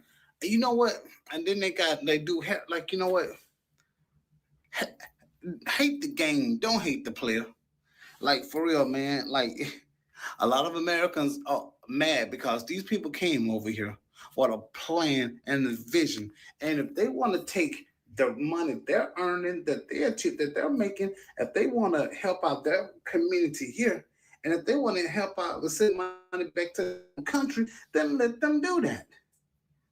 That's what you call cohesiveness. This is what I see what's going on with the Somalians. It's cohesiveness, achieveness, successfulness, and cohesiveness. And this is just making a lot of people jealous. And that's how what it is. People don't say, no, I'm not. Yeah, you are. Because now I was looking at this, when I was looking and going down this rabbit hole, then they kept saying they got new cars and they got this and they got that. They get EBT. Oh, shut the hell up, man. White people, the heaviest fucking consumers of EBT and food stamps. So is Black American. Come on, let's cut the crap. And so is Hispanics. Come on, let's cut the crap. For real. I mean, don't hate the player, hate the game. The Somalis, they winning. And people mad. Nigga, foreigner too. No, bro, something is breaking out in this country. And you can feel it. You got Black Americans snapping in this video, right? Somali immigrants snapping back. Threats, fraud allegations, and deportation talk. Also, Ilhan Omar floating in the middle of all of it like she's untouchable. Let's roll this first clip because this is where the snap started. Honestly, the Somalians and the Blacks have been beefing. Okay, this ain't no new shit. Especially when I was in high school, there used to be Somali blood gangs against the GDs, against the regular Bloods, all type of shit. Okay, and this stems from when the Somalians were coming over here. They were taught propaganda to stay the fuck away from Black Americans. So when I did make Somalian friends in high school, like I was never allowed over their house, none of that, because their parents fucking hated me. And I think this is just a part of the American tactic, y'all. So like America is now using that same propaganda to hold us against each other and to hate each other. Especially people cannot tell the difference between Black Americans and Somalis. They literally treat us the same. And that's what Black Americans have been trying to tell Somalian people for a very fucking long time when they came over here trying to act privileged. That you are not ever going to be seen for more than us. Like you will always be the shit on the end of the stick when it comes to white people. Yes, you guys were given opportunities, and white people at first were greeting you and happy you were here for that tax credit. But baby, now you're taking their resources and they don't fuck with that shit. Did she just really say white people can't tell the difference? What? Quote, and this ain't new, right? Listen, this is the frustration nobody wants to talk about on camera. The Somali Black divide, that didn't start yesterday, right? And it most certainly didn't start under Trump, right? It also didn't start with deportation letters. It started years ago, with parents telling their kids stay away from Black Americans, according to what I'm hearing and what I've been seeing across the net. And now that deportations are trending again, now it's suddenly, we're all the same. Nah, people feel played. And that leads us right into this very next clip. Oh, that I didn't have and ready. What I'm witnessing right now with the Somalians out there in Minnesota and all the issues that they're dealing with Trump and deportation is a prime example. Their response to it is a prime example of why FBAs call Black immigrants tethers. I'm sorry, I'm not one to use that word, but I can see what they mean, because to tether means to attach yourself to something. And right now, I see a lot of Somalians who have never considered themselves Black attaching themselves to Black Americans as a way of deflecting what's happening. This is all I know. I was only 3 years old when I came, and this is my home, and this has got to stop. I'm not scared. So I'm citizen. I'm happy. I'm United States. I brought up America. I'm happy. So why you asking me? Some guys asking me, give me basmati, give me a green card. Why? Why you asking me? Almost every Somali person living here is a citizen. There's more than 100,000 Somalis in Minnesota. Roughly 84,000 reside in the metro. The journey from Somalia started decades ago. My family immigrated here to Minneapolis, to Minnesota in 1993. As my father says, we came to a never going back. place, but we found people with warm hearts. My parents wanted to provide us a good opportunity for us to chase after that American dream, right? Many fleeing from civil war, crossing continents for a chance to build something, a chance for their children. For Sumaya Mahmoud, her parents' struggle paved the way for her to shine. Despite the rhetoric, she's grateful to be Somali and American. One thing they taught me was resilience and not letting, other people's perception of you limit what you can do for yourself. I was born in Kenya, and then I grew up here, started kindergarten, K through 12, all the way up to college here in Minnesota. Hey, welcome to Minnesota, the land of the cold and the Somali Americans, a group that suddenly the whole country seems to be talking about. Now, this is a group that we have gotten very comfortable with over the last few years. And so I wanted to share my perspective as a white Minnesotan here, what it's like living in a place with the largest Somali American population in the country or even the world. The answer is, yeah, it's fine. It's fine. I actually don't give it that much thought because being Somali American is part of being Minnesotan these days. And I'm old enough to remember in the 90s when the first kids started arriving from Somalia, they were in my classes, mostly in ESL classes in those early days, learning English as a second language. And so it wasn't a story of, kumbaya, holding hands and making friends with these new arrivals over here. It was a hard-fought challenge for a lot of these kids to learn English in the early days, English as a second language, and then come into the community. A lot of our political, community, business leaders are from the Somali American population, and there's really nothing more American than that. I'd say to you, speaking from an Irish American lineage, the story of America is a story of immigrants coming here to make a better life for themselves. And while there is a corruption scandal that is plaguing our state right now, and it does have some members of this community, the very definition of racism is to take the actions of a few and apply them to the broad.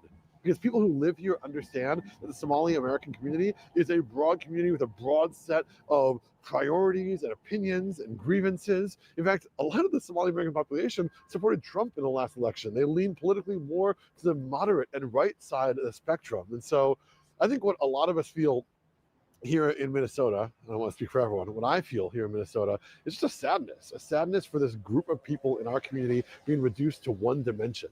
The Somalian American Political Action Committee, yes, they've been paying me $7,000 per post, but I would do it for free. A lot of people have been talking about a two-state solution, but I believe in a one-state solution, a Somalian Minnesota. Going to my evangelical church, sometimes people would come in hungry and we would tell them, sorry, our money has to go to the Somalian American Political Action Committee. And they got health insurance before we did, which is fine because we don't even really believe in their rights. We just want the end times to come quicker and for them to go to hell and for us to go to heaven. Oh, sorry, that was Israel. Now, as somebody who used to live in Minnesota, I could tell you right now, Somalians are there for birthright citizenship. If you guys weren't aware, the Somalians have come to claim their birthright citizenship. Now, as you guys already know, the Trump administration has initiated their ICE raids in Minnesota, but the Somalians are fighting back. Now, according to CBS News, where you can pause to read this, the Trump administration is attempting to have ICE raids in Minnesota and are checking the green card holders of Somalian residents who live there. And little does the Trump administration know that the mass majority of Somalians who live in Minnesota are U.S. citizens. And every year, sometime around this year, apparently they do their pilgrimage to the target center. And based off of the rhetoric of the Somalians across social media, they're stating that although the Trump administration has implemented these ICE raids, they are willing to work with him to do a two-state solution. I'm not entirely sure why Donald Trump thought that this was going to be easy pickings with Somalians in Minnesota. I'm not entirely sure why he thought that. But little does he know that being that Somalians, their birthright is Minnesota, they're going to fight to the very end for their land. Because isn't that what you're supposed to do when you're being hostily invaded? Like, correct me if. So from an African point of view, an African who is a neighbor to Somalia, the land now, their land of origin, I can tell you this, we have Somalis in Kenya as well. So think of Somalia as a country and Somalis as a tribe, right? Or as an ethnic group, right? So we have some of them living in Kenya, and we have some of them in Somalia, and now we have them in USA. We know how they went there. The TPS, the protection mechanism that was there to protect them, to protect the civilians against the civil strife that was happening in the 90s back there in Somalia, you know. And so right now, the tension that is happening between the Somalis and the African Americans is because, first of all, the Somalis do not regard themselves as black, right? So in as much as they do not regard themselves as black, they perceive themselves as superior, right? You understand, yesterday I made a video about same topic, but today I'm going to a deeper analysis. You understand that blackness or being a black person is attached to certain stereotypes, you know. Being black is attached to primitiveness. It is attached to low class status, you know. Being black is attached to slavery, is attached to colonialism, you know. And now they don't claim being black, but they claim being Arab. A few of them claim also not being Arab, but the majority say they are not black, but Arabs, right? But now, why would they refuse to be called blacks, but then they be called Arabs, you know? Being an Arab, as Somali regarding themselves as an Arab, is a statement of class, you know? Is a statement of class, which reminds me of something. On one of the comments I got yesterday, someone commented that he once had a Somali friend, and this Somali friend told him that the problem his country faces is that there are all kind of ism. Ism is ISM, which is like a suffix, you know. So the suffix ISM exists, all kind of ism exists in Somalia. Classism, fascism, liberalism, communism, capitalism, you know, racism, colorism, all of that exists in Somalia. So there are people who are deeply wounded to the extent that they have lost their identity somehow. They have lost their identity, particularly those who are not living in Kenya, right? I told you by the beginning of the video, we have some of them living in Kenya, and we have some of them who are living in Somalia, and some of them who went to USA under the TPS rule, right? So being an Arab is a symbol of prestige, is a symbol of moral sanctity, you know, because Muhammad, who is a prophet in Islam, was an Arab, you know. So the more you're close to an Arab, the more you're close to the prophet. The more you're close to the prophet, the more you're close to Allah. You see? That is how I believe, that is how I see. Because you denying yourself being black while physically you are black, you're physically black, is you rejecting your identity because of what you are told by your slave master. Your slave master wired your thinking. He made you think that the more you look like him, the better you are. which was a false narrative, and people needed to heal from that.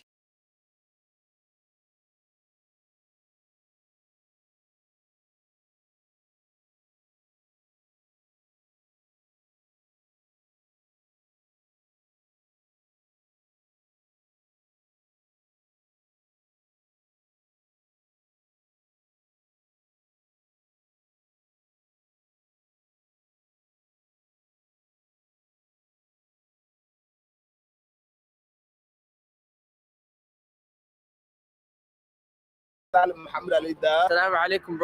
Hold on. Let me hear that one more time. This right here is Minneapolis. Okay, stop. I'm noticing something. If y'all notice it, I know y'all noticed it. They're still trying to copy off of our culture, copy off of what we wear, copy how we like our swag, our tone. Like besides his accent, just look at the swag, the tone. He's acting like he one of us, right? Still to this very day, they're trying to fit in our culture, which is the American culture. And I know some of y'all are not going to take that seriously, but you should, because what are you going to do in order to take over a group of people? You bring them flowers and you keep that gun in your back pocket. Get friendly with the people that you want to take over first. Hand them the flowers. Make pretend like, you know, you love their culture. You love everything about their culture, what they got going on for themselves, right? And then boom, one day out of nowhere, that gun pull out. Yeah, they cosplaying. That's exactly what they're doing. That's what we need to be talking about too, as far as on all of our channels. All of us should be saying that. We should make that the trending topic. They're cosplaying as us. All of them are. Even the so-called Native Americans. You said he's smoking weed too?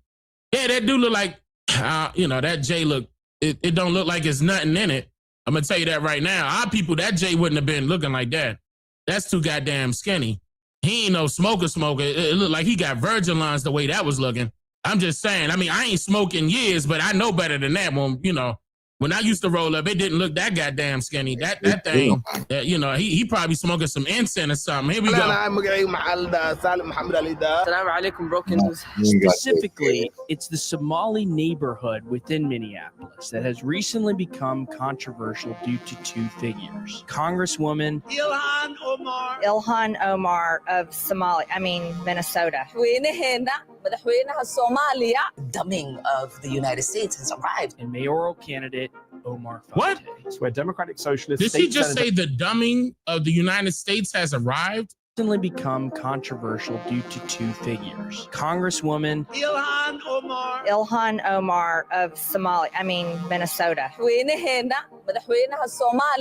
Dumbing of the United States has arrived. And mayoral. Wow, she sure did. We got to stop this.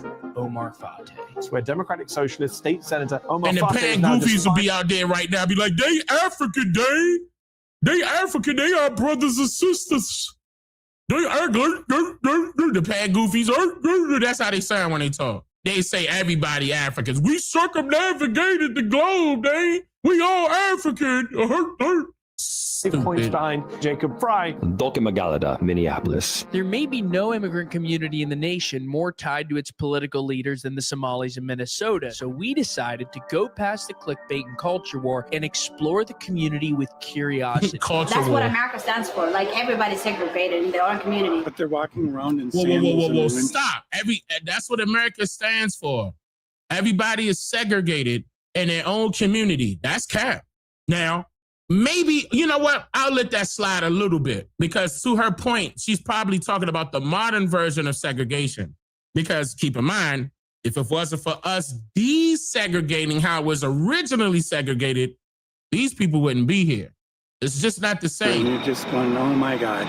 What's it really like? Do they love America? Our children will take a gun to defend national interests of the United States. Our journey took us to a massive open-air Somali mall, which a cop escorted us out of, to Omar Fate's campaign HQ, to a studio where we interviewed Somali's parliamentarian who actually lives in Minnesota. Come with us to Minneapolis. We in Minneapolis, man. Murder-Appolis, bitch, get in tune. What? I didn't even see this video. I did not even see this video, and all of a sudden, He cosplay as one of us. Let's repeat that one more Somali's time. parliamentarian who actually lives in Minnesota. Come with us to Minneapolis. We in Minneapolis, man. Murder-Appolis, bitch, get in tune. Murder-Appolis. What a joke. Stop, bruh. Stop, bruh. Yes, your man did. Your man did that. That's crazy. Yeah, again? One more time. One more time. His parliamentarian who actually lives in Minnesota. Come with us to Minneapolis. We in Minneapolis, man. Murder-Appolis, bitch, get in tune. That was... What the fuck was that, bro? I'm into the stream. I'm gone, y'all. I'll see y'all later.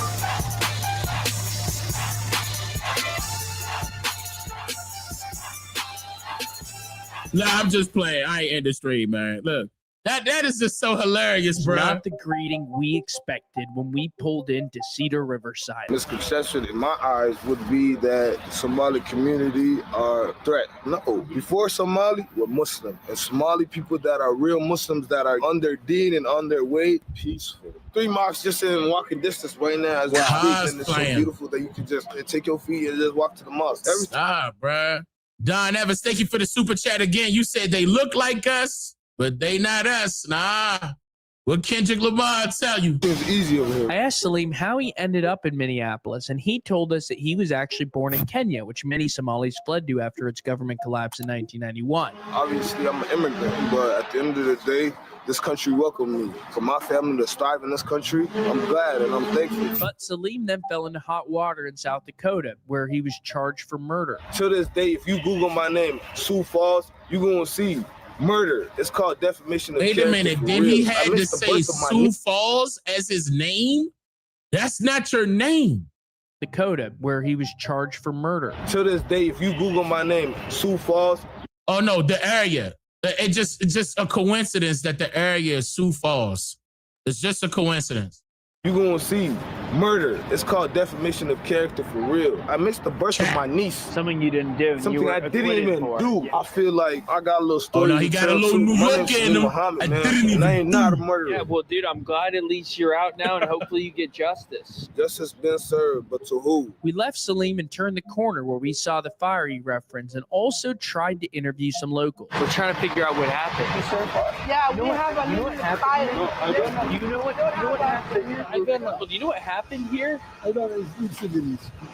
What surprised us was how many Somalis we met who moved to Minneapolis from other states. There's really been a second migration to Minneapolis for Somalis. First Did to not America, say second and then concentrated generation? There. One of the Somalis who's done just that is Omar Fateh, who was born in D.C. Yo, Abdulkadir Yassin, Team Kega, we need volunteers. Today, nearly 100,000 Somalis live in Minnesota, and the majority of them are in the Twin Cities. I want to speak directly to the Somali community. Minneapolis is your city. We are in Cedar Riverside, which is the Somali capital, not just of Minneapolis, but of the U.S. And right behind us are some of their apartment buildings. This is the sort of center of where the Somalis live. Now, 50% of the people in this neighborhood speak Somali, and we're talking to some of the residents. We then met the facilities manager of these towers, who's managed them for nearly 50 years. But I've worked in it for 46 years. How has it changed? Just different immigrants. So a lot of Somalis live here? Yes. In fact, I think it's one of the largest populations in the cities. Yes, I think they do kind of stick to themselves, but I have a bunch of them that work under me, and they're pretty social. Some of the first ones came here, and I know it's a money issue, but they're walking around in sandals in the winter, and you're just going, oh my God. But they came here. Once they got established here, then they follow each other. Right. So they want to be with people that speak the same language, and it has changed a lot. There's several bars that used to have live music, the last of which just closed a few weeks ago. And the Somali East African people have been buying those buildings up for daycare centers, mosques, and various things. So the neighborhood's changed a lot, but I consider it an evolution. This Omar Fateh, who's running for mayor, do you have an opinion on him? Not a real positive one, but... You like Jacob Fry? Better than I like Omar. Yeah. It was during this conversation that we actually saw Omar Fateh. Oh my goodness, I think that's Omar Fateh right there. We got to go try to interview him. How are you? Nice to meet you. Hello. We didn't want to shove the camera in his face, so we asked him for an interview, then later implored his campaign team to talk to us. Unfortunately, no luck.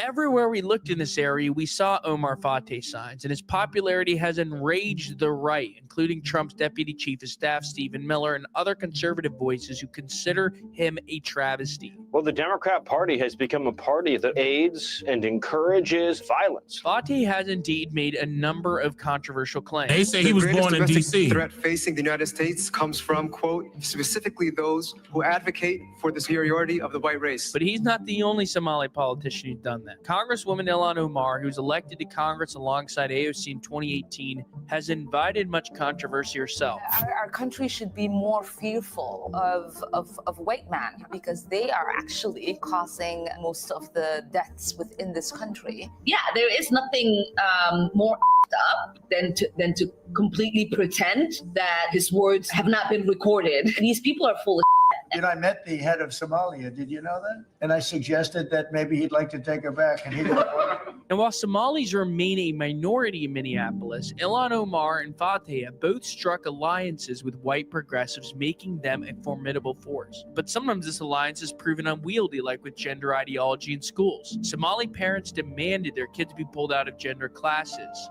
One mom told the school board, "We believe that we have a sacred obligation to teach the principles of our faith to our children without being undermined by the schools." This caused one school board member to cry and tell the Somali women that the queer community has been so good to them. We kept walking around looking for interviews and then stumbled upon an 8th grader playing basketball on one of its courts. You want to play one-on-one? Yeah. No, Trash. we're done that. Get it back. 1-0. Is it 3? No.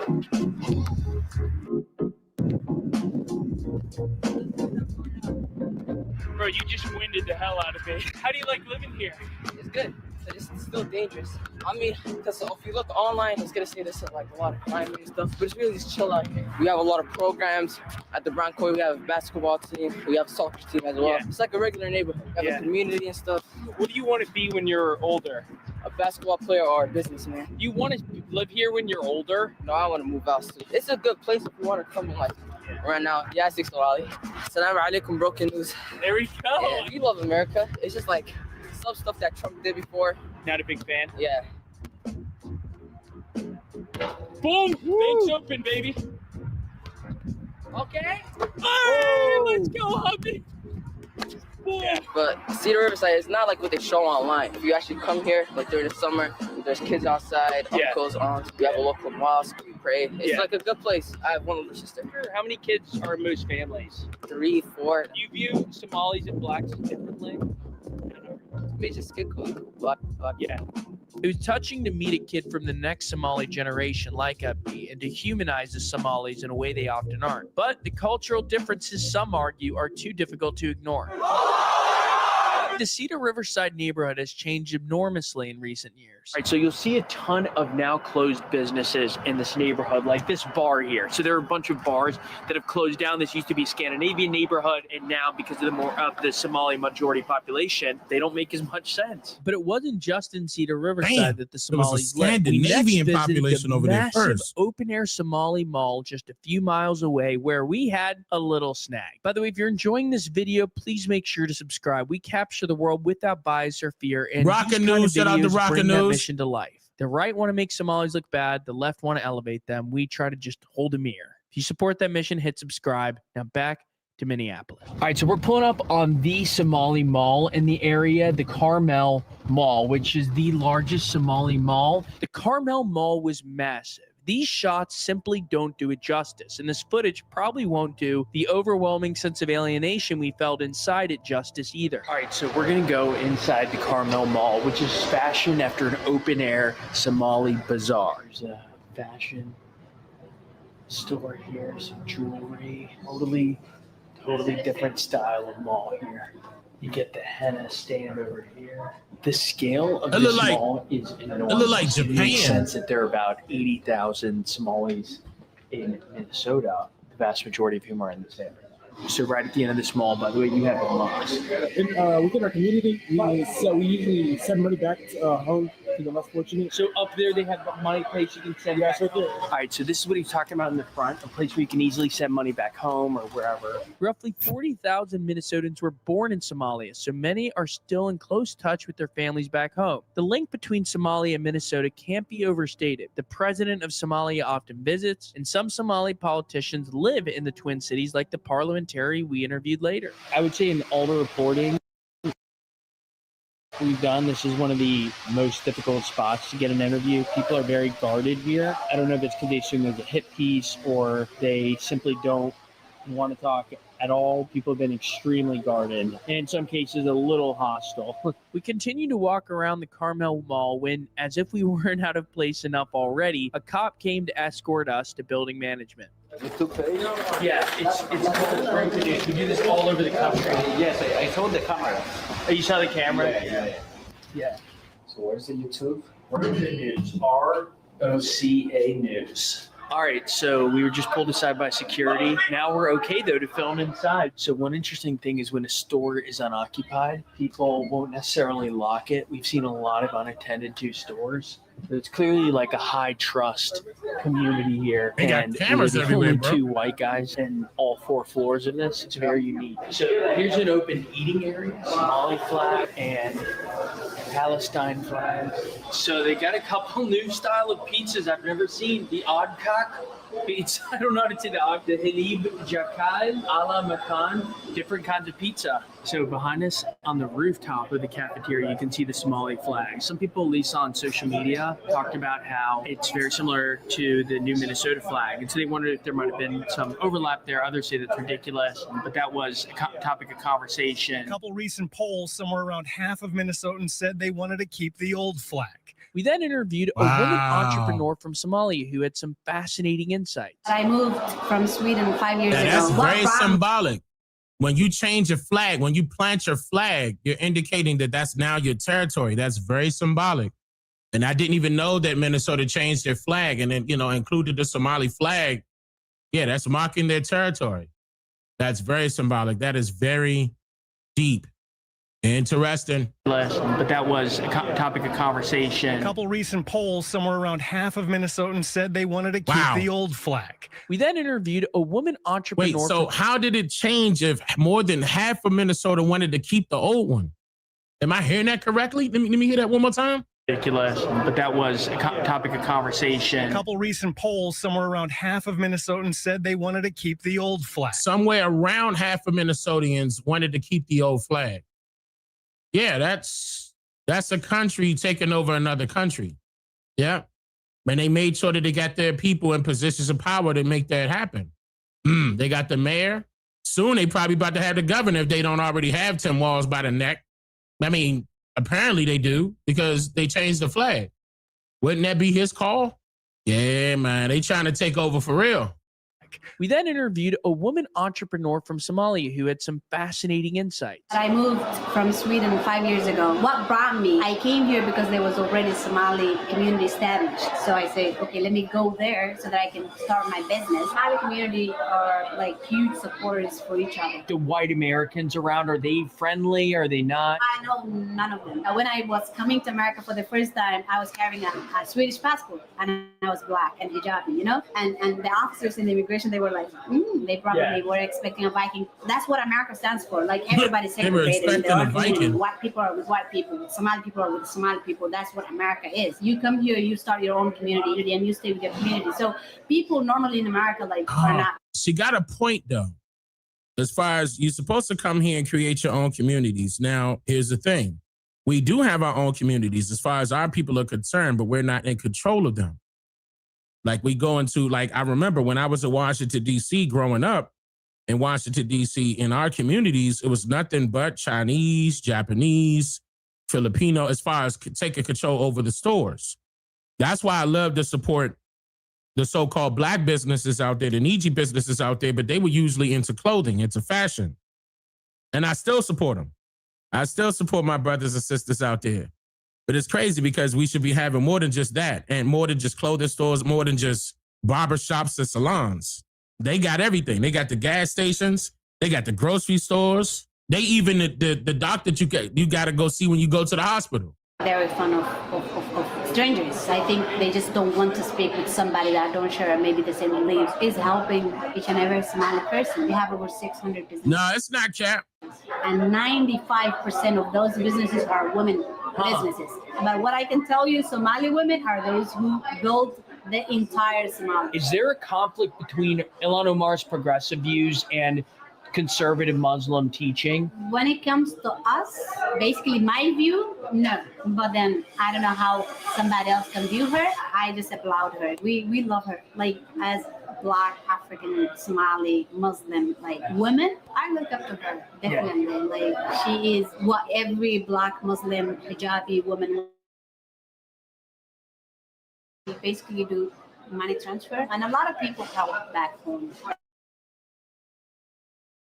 old women that don't even speak good English work. Every morning they wake up and they open their businesses and they welcome people and they sell. Everybody's just here to pursue their American dream in an early age, and I have never thought of leaving my religion or my culture, but I always embrace whatever culture I come to. The first time that I came to America, that I have to identify myself as a Black person. I have never seen anywhere in the world, and I have lived so many places. No, that's cap. No, that's cap. When you have dual citizenship, you're not identifying as no Black person. Now that's cap. When you have dual citizenship, you're being labeled as a white person. That has never changed. And with her just being here or just getting here 5 years ago, you just told a Caucasian guy a flat out lie. Like, and we all know that you're lying about that. Just because your skin complexion is dark brown does not mean that you're identifying as a Black person when there's no such thing. That social status does not reflect your culture, your identity, your nationality, and your credit score. You came over here and opened up a business. It's hard for our people to open up a business because of how this society is designed. But you were able to do that. And so were your people. And you just said that, I believe she said 85 or 95% of those businesses that y'all got over there are owned by women. That's not like that as far as our communities are concerned. So that's a show of favoritism right there. Again, going back to that Heater Iska, because they're Muslim, and Muslims, they consider them Muslim Semites. Heater Iska is when they pull out a business loan, that loan becomes an investment. I'm gonna keep repeating this over and over and over again. They don't get charged interest. You were able to open up a money transfer business with no problem. 5 years of you coming over here in America. It don't work like that for our people. So we're not the same. So don't just try to get along with the get along by adapting American culture like how you say it and say, oh no, you identified as Black. No, you don't. You identify as Hijabi, Somali. You just said that. You just threw Black in there. And that's how I told y'all we need to get rid of that term. It's a huge problem. You got to see the major problem with that term. We're not treated the same. They're only going to use that term at their convenience just to get along with you. No, it's not too late. It's not too late at all. It's not too far gone. But the younger generation know better. They listen to me. They know better. I was beating it in their head that we need to get rid of those terms. Have to. Whether if you want to go the political route by, doing petitions, or you get some government representation in your particular state, do away with those terms. Not saying that you get rid of them to a point where you get rid of its history and you don't know nothing about what happened with those terms. I'm not talking about that because that's something Obama did anyway. Okay, don't forget that Obama got rid of Negro and Oriental. It just made it more difficult for you to find the records. But I'm not referring to genealogy. I'm talking about the terminology that they use, the government status that they use. It's a social construct. What status do you fall under within this government as a citizen of this government? Because you're not a citizen of the country. You're a citizen of the government. So no, on her nationality ID, no, it does not say Black at all. That is a lie. She's only going to utilize that term when it's convenient for her, when any one of us walk around her. See, we are the same person. No, we not. You got a totally different culture from us. Look, we respect yours, you respect ours. That does not mean we the same people. That has to be known. In the world, I think America is the one that We gotta encourages stand people on this to business, identify y'all. and segregate people and put people in different boxes. And I think that is what America encourages. Somali people, they never felt like they were fully African or fully Black or fully Arab. They always say, I am Somali. Some See of what I'm them saying? identify themselves as Arab people. Some of them identify themselves as Black people. And here they have to like put themselves in a box. So that's what I've learned in America. Listen, see, look, told on it. Look at the truth right there. Listen to the truth right there. She said it in her own way, what I just got finished saying. And I have lived so many places in the world. I think America is the one that encourages people to identify and segregate people and put people in different boxes. And I think that is what America encourages. Somali people, they never felt like they were fully African or fully Black or fully Arab. They always say, I am Somali. Some of them identify themselves as Arab people. Some of them identify themselves as Black people. And here they have to like put themselves in a box. So that's what I've learned in America. Sure, it's a good That's what she opportunity learned to in move America. to America. But do Somalis love America, though? We ended our trip to the nondescript office of United Somali TV, where we interviewed Somalia's parliamentarian Mohammed Dini for a discussion on Somali-U.S. relations. In the Middle East, no other nation came to us because there was a warlords in Mogadishu, and Americans came to us. They assisted Somali people and paid millions of dollars. Number one supporter when it comes to Somalia's stability and peace is Americans. Indeed, the U.S. came to Somalia's defense after its government collapsed in 1991. Stop. Did they come to our defense? The government came to their defense in 1991 when their government fell. Gave them millions of dollars. We right here at home. Did y'all receive a check for anything yet? I'm going to give y'all 30 seconds. This shouldn't take that long. Let that shit bang. Flood the chat with your I ain't even gonna do a poll. This is crazy. Millions of dollars. They continuously hand these foreigners millions of dollars, billions of dollars. We hear this all the time. And then they get mad when we say we owed something. We ain't get I'm talking about not a goddamn thing. Just promises that were never kept. That's it. They only gonna do that to the indigenous people because guaranteed they ain't do that to no Africans. They ain't do that to the Somalians. They ain't do that to the Japanese. They ain't do that to the Portuguese. They ain't do that to the Philippines. They ain't do that to the Mexicans or any part of the Latino community. Let me say it like this. Anybody that has dual citizenship right now have not been mistreated the way we have when it comes to that point. What's the solution, Dane? Since the government doesn't want to admit to their wrongdoings and unfair treatment and saying that they're going about it by justifiable means, then we have to create our own. It's just that simple. If they can come over here and establish themselves this fast, we are already here. We could establish ourselves even faster. It's not impossible. You just got to know what's going to be.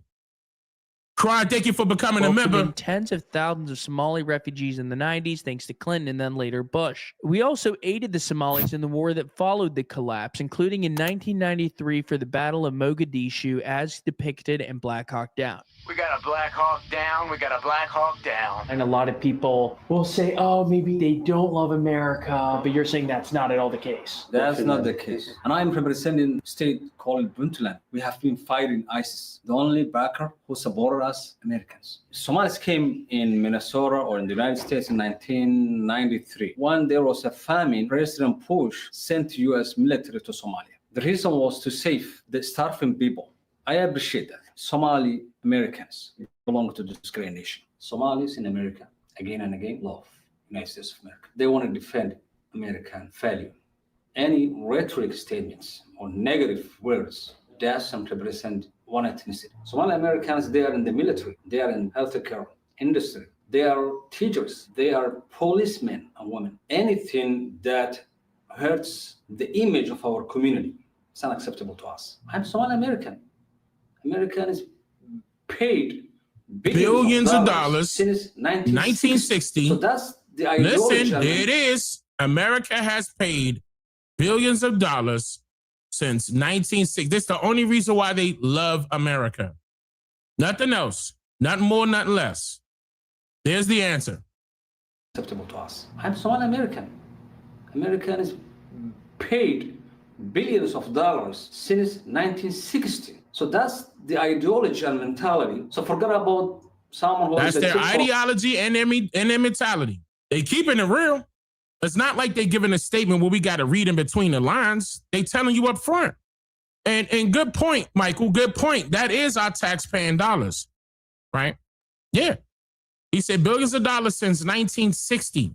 And what was 1960? Wasn't that the civil rights movement for us? Wasn't we fighting for first-class citizenship? Equal opportunity? Oh, man, I could go down a list. Civil rights in general. But at that very time, at that same time, they were getting billions, right? I'm going to ask y'all one more time, chat. Did we get a check? Anything? Did our grandparents get a check? Did our great-grandparents get a check? And what if I told you the reason why we probably didn't is because we call on ourselves black, because they don't owe black people. They owe the indigenous people. I'm just saying. Saying Somalis, they are not belonging to American dream. Yeah. We belong. Ilhan Omar, a congresswoman. Wait, did he say that they were born in the American dream? 1 second. Somalis in America, again and again, love United States of America. They want to defend American value. Any rhetoric statements or negative words that simply represent one ethnicity. Somali Americans, they are in the military, they are in healthcare industry, they are teachers, they are policemen and women. Anything that hurts the image of our community is unacceptable to us. I'm Somali American. Americans paid billions of dollars since 1960. So that's the ideology and mentality. So forget about someone who is a TikToker saying Somalis, they are not belonging to American dream.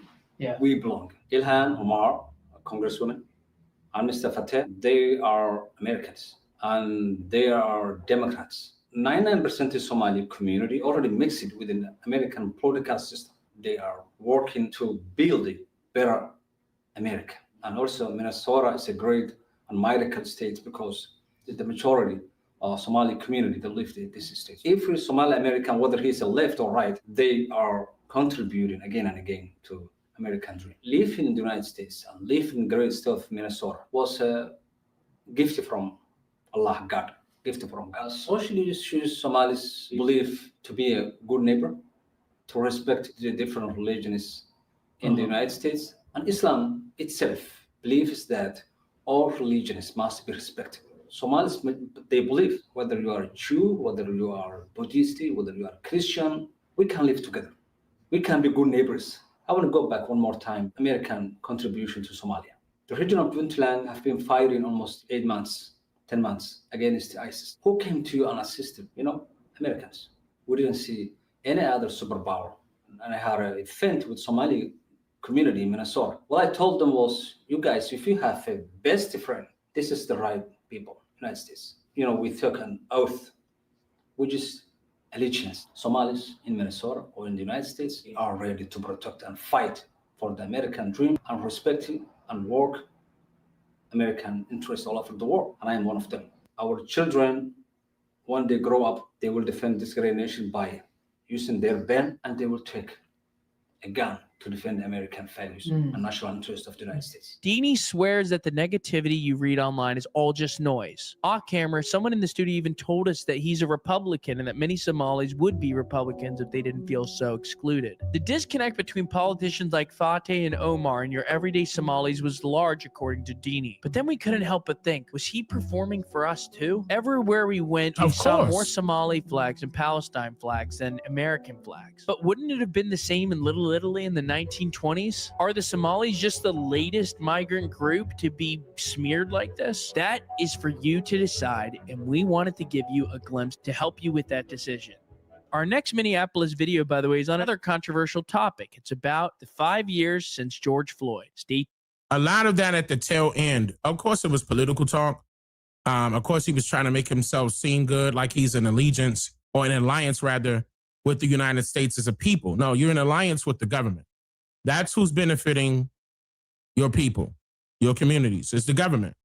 And you always give it to the government, but he's using terms like America, Americans, right? And our people will automatically assume that you're referring to the people, but you're not. You're referring to those who are putting money in your pocket. You're referring to those that are feeding you. And they said they could be good neighbors. In other words, they know and understand that they will not bite the hand that feeds them, that provides them opportunity, that provides them the American dream. This is a problem. Not for them per se, okay? Not them putting themselves in that position by submitting to the government and their rules and regulations. It's a problem for us because we have done that same thing, but yet we still get in the back end of the stick, still to this very day. Whether if we went Democrat or Republican, we went both ways. Originally, it was Republican, switched over to the Dixiecrats, out came the Democrats. We went both. We still both, Republican and Democrat, going back and forth. Have representation in the government too, right? The Black Caucus. I'm talking about even NAACP. We had large enough movements to have this totem pole moved to wherever we wanted to go, and it stand tall and we rise as communities. But still to this very day, we're complaining about the things that we don't have and the things that we do need. That's why I said that we have to be independent thinkers in a sense and say, okay, we recognize the problem. We got to begin at the very root of the problem. The root of the problem starts with us.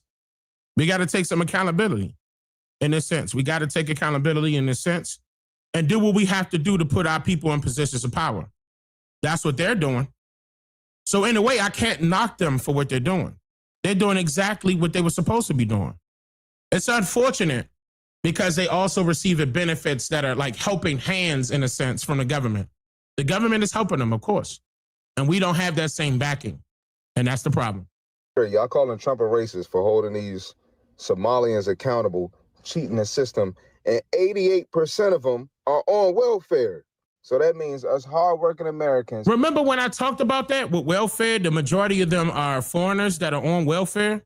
We had this discussion about welfare on my channel a couple of days ago. I forgot, it could have been a week ago.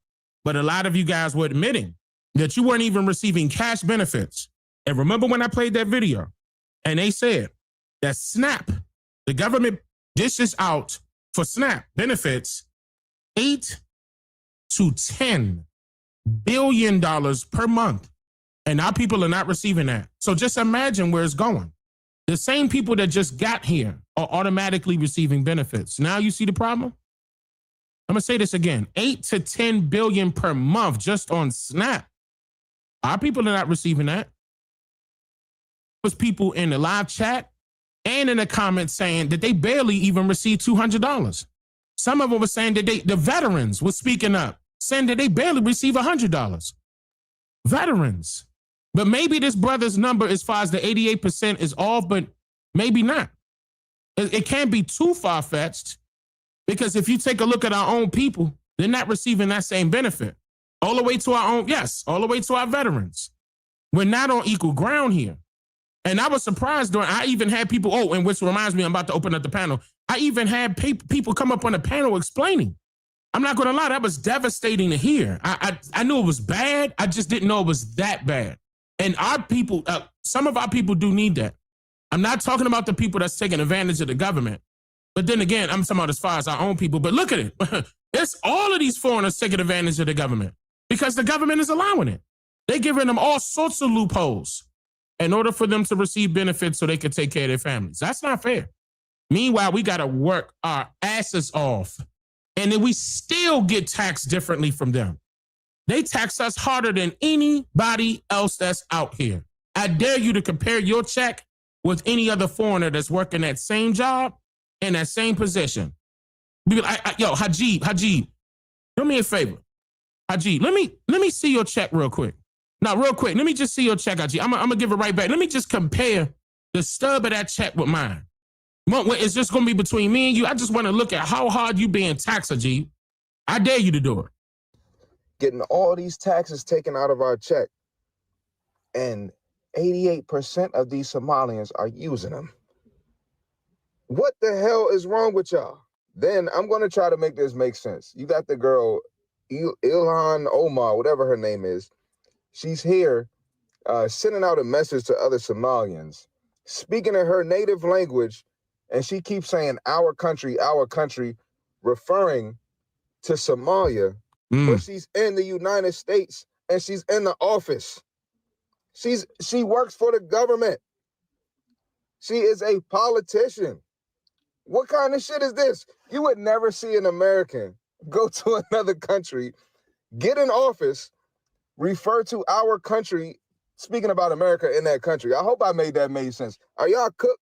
Not to mention, Tim Walz is running Minnesota as governor. Like, what happened to our country, bro? Like, this shit is crazy, bro. It's so bad that I'm seeing Democrats who don't even like Trump, and they're like, I actually agree with him on this. I don't like him. I still think he's a dickhead, but I agree with him on this. And then let's play a game of switch the roles. Put any other president in Trump's place right now, taking a stand on all of this madness that's happening. And y'all would not have an issue with it. Y'all only mad because it's Trump. Y'all soft as hell, so y'all don't like his delivery. And a lot of y'all wish y'all had the balls to, stand on business like that. I said that You earlier. can put your opinion out there. I'm not going to lie. I said that earlier that, I don't think the blame should be shifted on Trump like how they're trying to portray inside of these, inside of the news and everything. I think he's doing his job in this sense. Like if you find fraud, you call it out and you get on the leaders that are in position to get rid of that fraud. He's actually doing his job. There's nothing wrong with what he's doing. And then moving them illegal immigrants out. Nothing wrong with that, in my opinion. And I'm not a Democrat nor a Republican, so I'm going to have an unbiased perspective based off of what I can see and what I know. They're like that, but you're too scared to. So Trump rubs you the wrong way because your bitch ass can't do it. 70,000, 80,000 Somalis sent to Minnesota so they can vote in Ilhan Omar. That's how it was set up. Do you know that they are inbred so much that their IQ is between 60 and 80? If y'all don't get y'all fraudulent scamming, cross-eyed, big four-headed. Oh my God. Wait a minute. Hold on. Why she go like that? Hold on, y'all. I was not ready for that. So to go back, because she said that they inbred, right? To go back to that. Hold on. I wonder if that's true. Because remember that what's her name again? The Omar lady, the congresswoman, they said that she married her brother for citizenship. But is that the only reason why she married her brother? Because have you ever heard of that anywhere else where you are marrying a family member? Not in America. I never heard that in America. That's alarming to me. And is it against the law? Maybe not. But goddamn, that means we got to write some new rules because these foreigners coming over here bringing their little beliefs over here with it. That's nasty. Incest should be a jailable offense. I mean, that's nasty. I don't even want to think about that. That's horrible. That's disgusting. These people are delusional, but they yet have positions of power and looking out for the best interests of Americans? No, you should know better than that. You know they're not. They're not even thinking right for themselves. But she right, though. Let me go back. So they can vote in Ilhan Omar. That's how it was set up. Do you know that they are inbred so much that their IQ is between 60 and 80? If y'all don't get y'all fraudulent scamming, cross-eyed, big four-headed, incestual asses up out of here. We know you married your brother. Take y'all illegal scamming asses on. Get out. I'm on my way to Minnesota. I'm on my way to ask you questions. You didn't want to say nothing to the white boy that was asking. You wanted to threaten the white boy, but I bet you won't threaten me. I bet you won't tell me to get the fuck on. I bet I won't. Let's go to Minnesota. Let me call my brother and my best friend, and let's start a TV show. Let's go around to all these damn places and figure out what the fuck is going on. I'm already in Dearborn. Let's start there first. Those motherfuckers need to go to. Man. Omar, I don't know who told you running shit, okay? I don't know who told you that. You and your Somalis can go home because the only thing y'all do is use the American people and steal their resources. That's all you do. And then you complain about the country that let your ass in here. Facts. Gave you an education more than their own citizens. Facts. And you still not satisfied? Nope. Then you had to go give them a and full rob ride and steal. Oh, And let me now shout what out we do? Anton Daniels. I'm using Anton Daniels' video right here. Shout out to Anton Bring up Daniels. racism. Then you want to use our ancestors, Black American people ancestors, to justify your criminal activity. Stop using our ancestors, all right? Stop using Black people. Stop piggybacking off of the shit we went through. Because that money you stealing and all you Somalians that's here, you can't name one damn thing you ever did for Black Americans. I agree. You haven't done shit for no Americans. I agree. Ever. But Y'all your own opening up people. organizations on the behalf of Black people, and Black people don't see a dime of that shit. And you Black folks, I don't know why you keep giving these people a damn pass because they got the same color skin as you.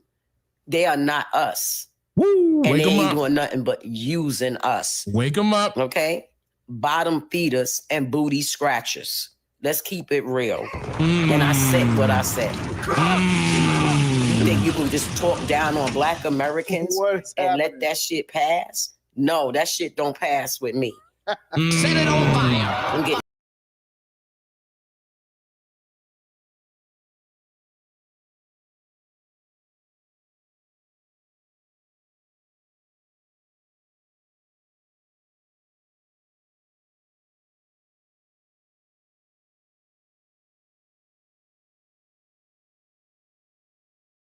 Minnesota welfare fraud scandal has officially entered a new phase.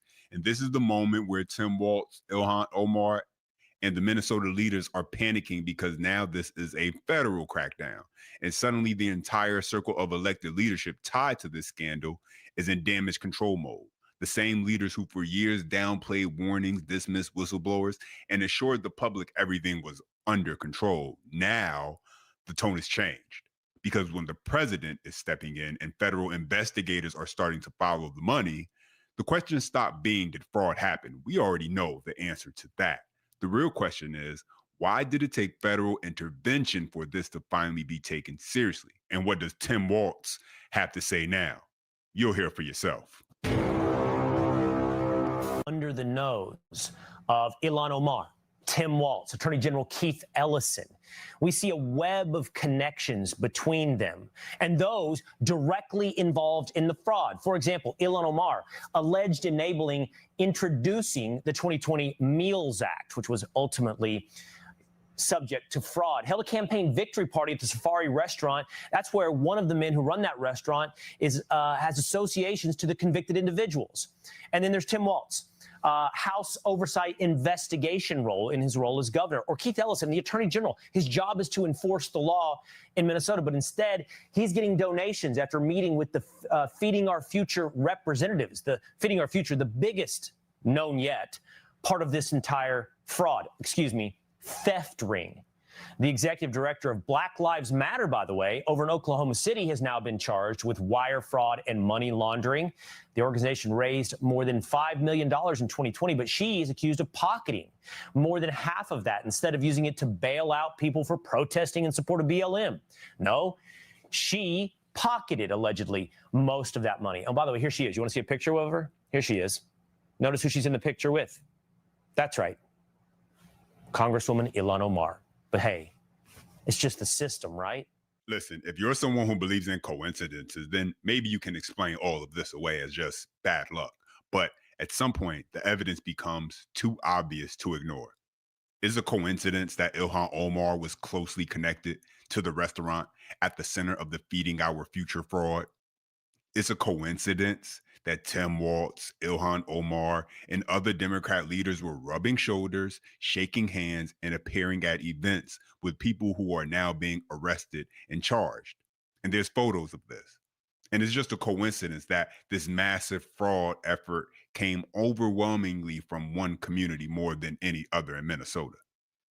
You see where I'm going with all of this? Because one coincidence, maybe. Two coincidences, questionable.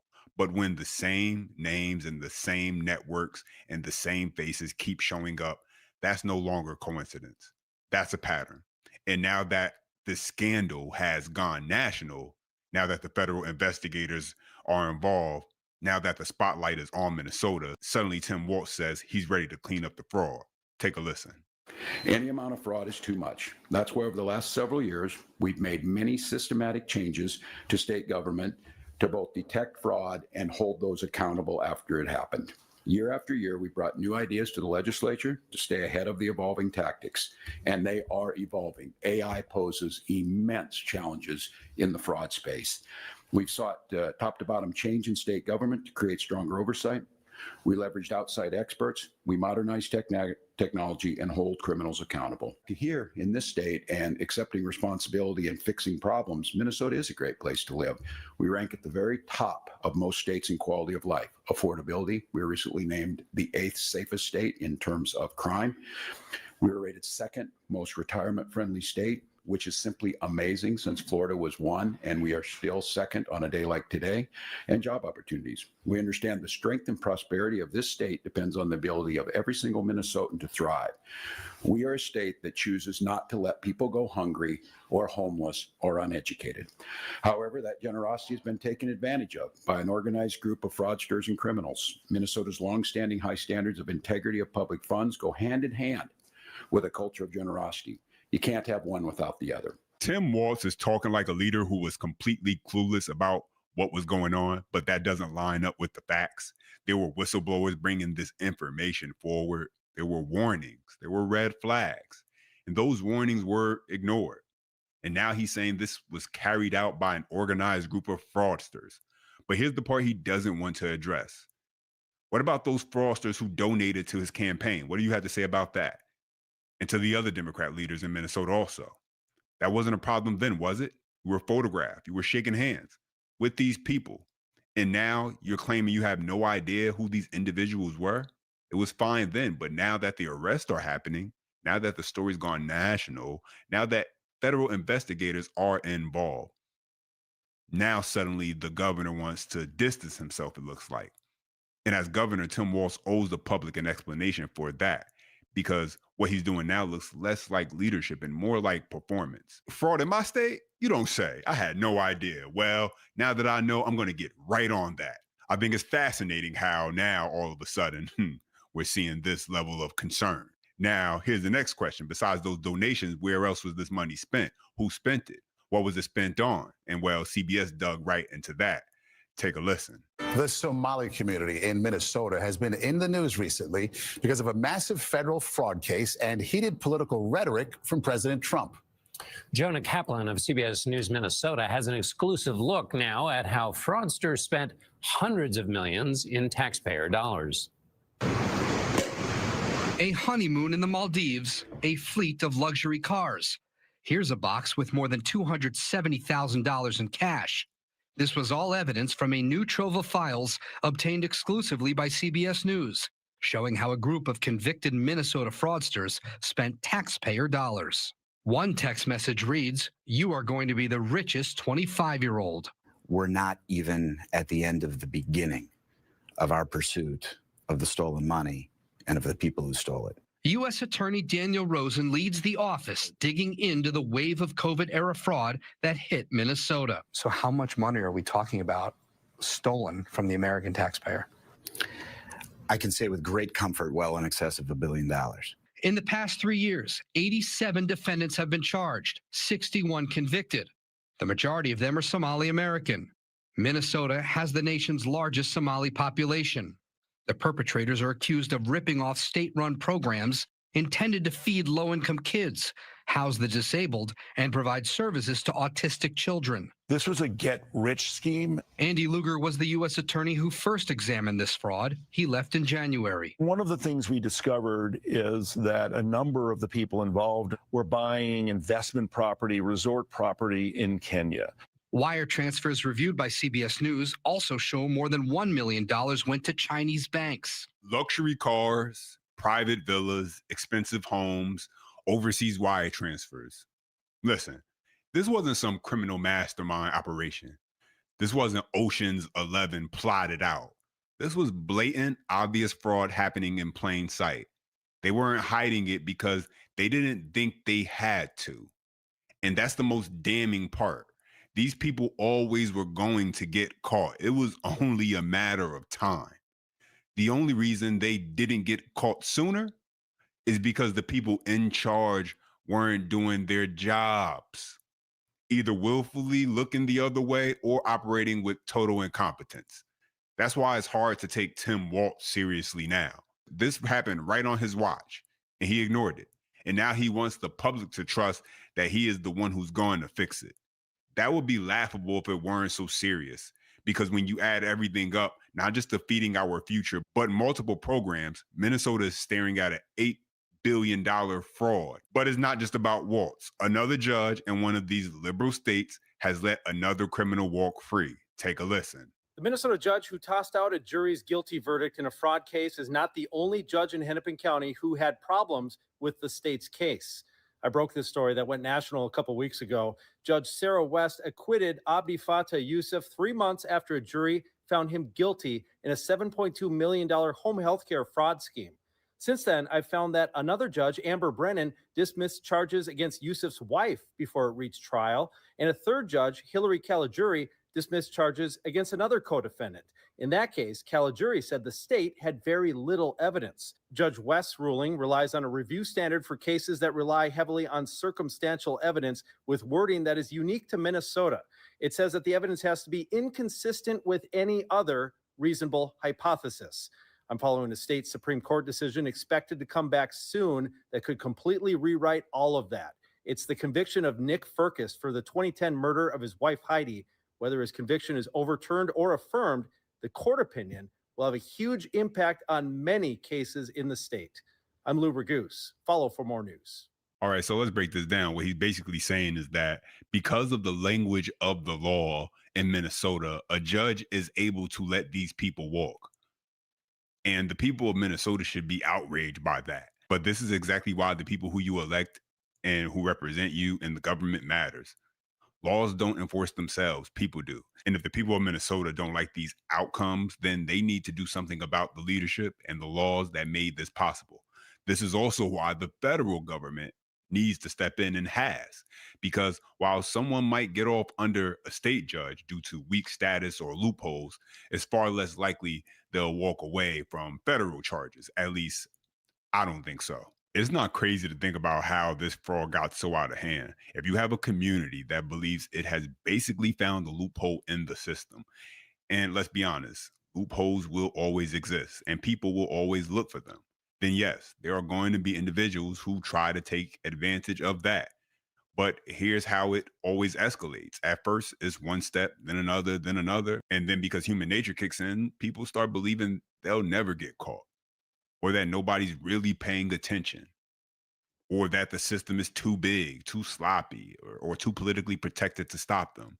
And that's why this scandal exploded the way it did.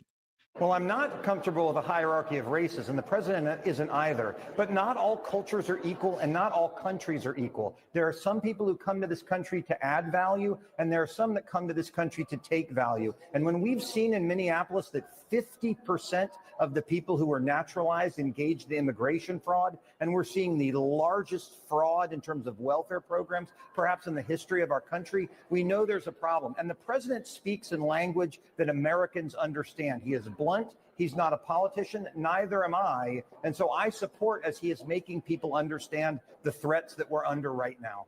Mass unchecked migration has created a stark socioeconomic disparity. Look at Minnesota. The percentage of Somalis on welfare assistance programs in that state far outpaces native-born Americans. Take a look at that. Leave that up on the screen for just one moment. If you wouldn't mind, put that back up. I want you to take a look at this. Blue.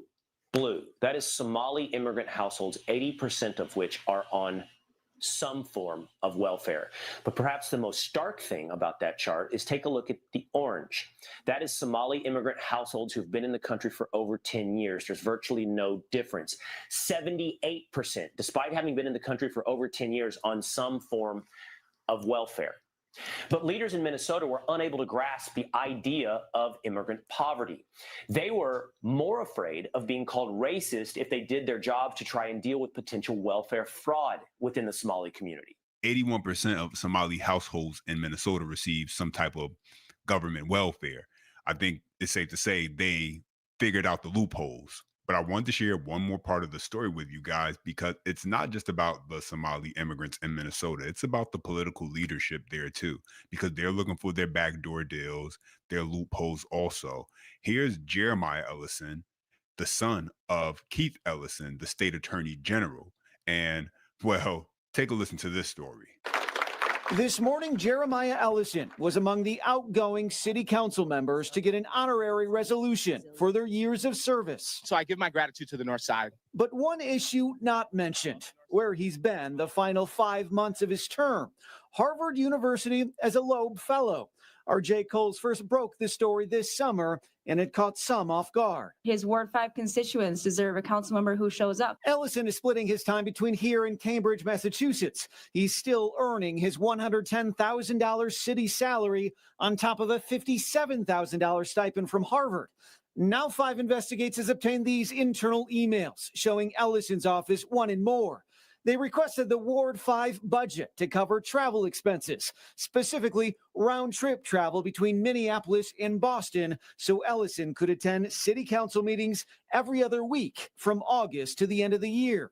In response to Ellison's request, the city clerk acknowledged the prestigious program, but said it's a personal professional development opportunity, and travel for this purpose is not allowed. It's very disconcerting. We sat down with 2 very engaged Ward 5 residents. As a retired math teacher, I can't imagine asking my students to pay for me to commute to and from school. We are his constituents. I also am glad that the city rejected that request. Ellison has long maintained he can do both, even from afar, but fellow council members kicked him off most committees. Here's what he told our Eric Shalou in September. You'll certainly see me at council meetings, barring some kind of emergency, but you'll certainly see me at full council. But our review of council attendance records shows he's missed 5 of the 11 meetings ever since he's accepted that Harvard fellowship.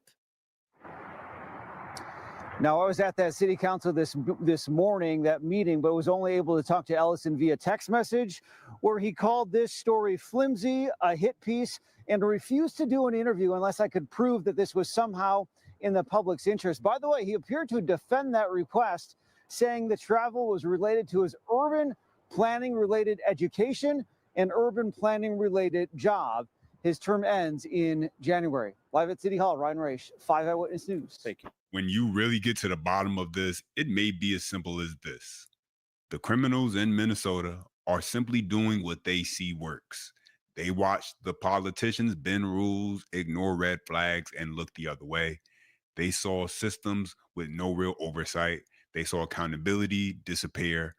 And so they got theirs however they could. And now that it's exposed, the same leaders who allowed it to happen want to applaud for cleaning it up. But this didn't happen in a vacuum. It happened because the people in charge created the environment where abuse wasn't punished. It was tolerated. Those are my thoughts. But now I want to hear from you. Drop your comments down below. As always, the best way to show your support is by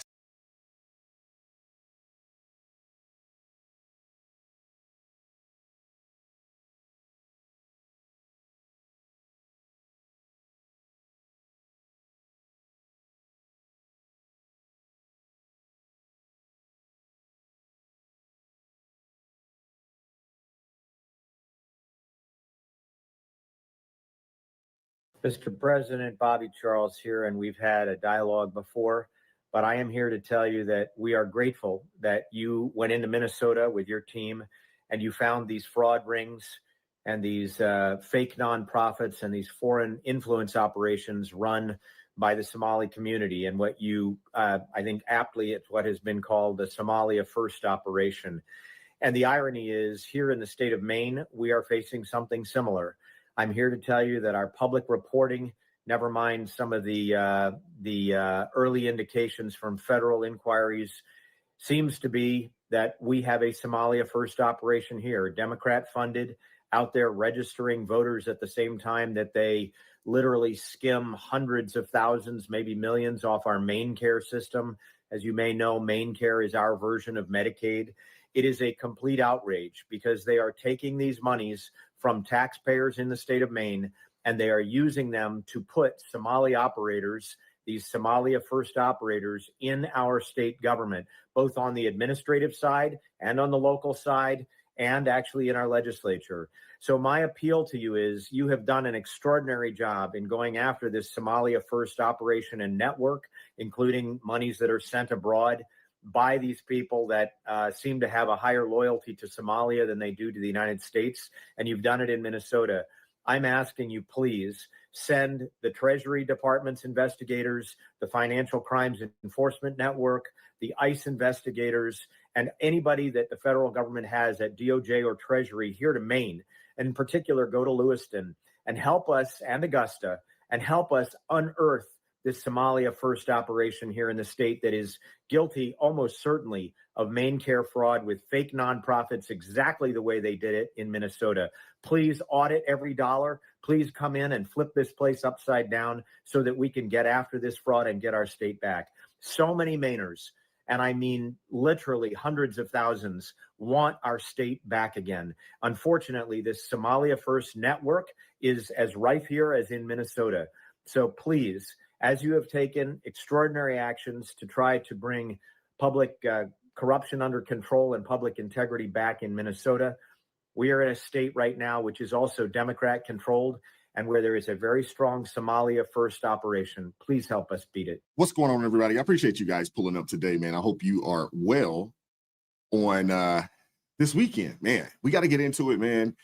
Ilhan Omar and the Somalis, they're in trouble, man. And the biggest problem, honestly, it isn't the president, man. It's not the president. It is the receipts. It is the data. It is the information that is coming out that is exposing these individuals. And it's not just a Minnesota problem. This is happening in Columbus, Ohio. This is happening in Maine. I got a couple clips to get into today. Hit the like button, share the video, subscribe to the channel. This is crazy. This is crazy, but I'm glad that it is being uncovered and spoke about. Hit that like button for me. Let's get into it. All of this happening purportedly under the nose of Ilhan Omar, Tim Walz, Attorney General Keith Ellison. We see a web of connections between them and those directly involved in the fraud. For example, Ilhan Omar alleged enabling introducing the 2020 Meals Act, which was ultimately subject to fraud, held a campaign victory party at the Safari restaurant. That's where one of the men who run that restaurant is has associations to the convicted individuals.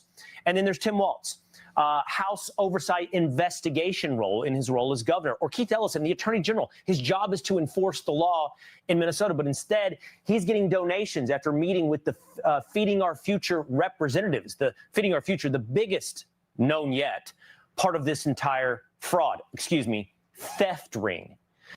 Yeah, call it what it is. It's a theft ring. This is crazy. The receipts coming out.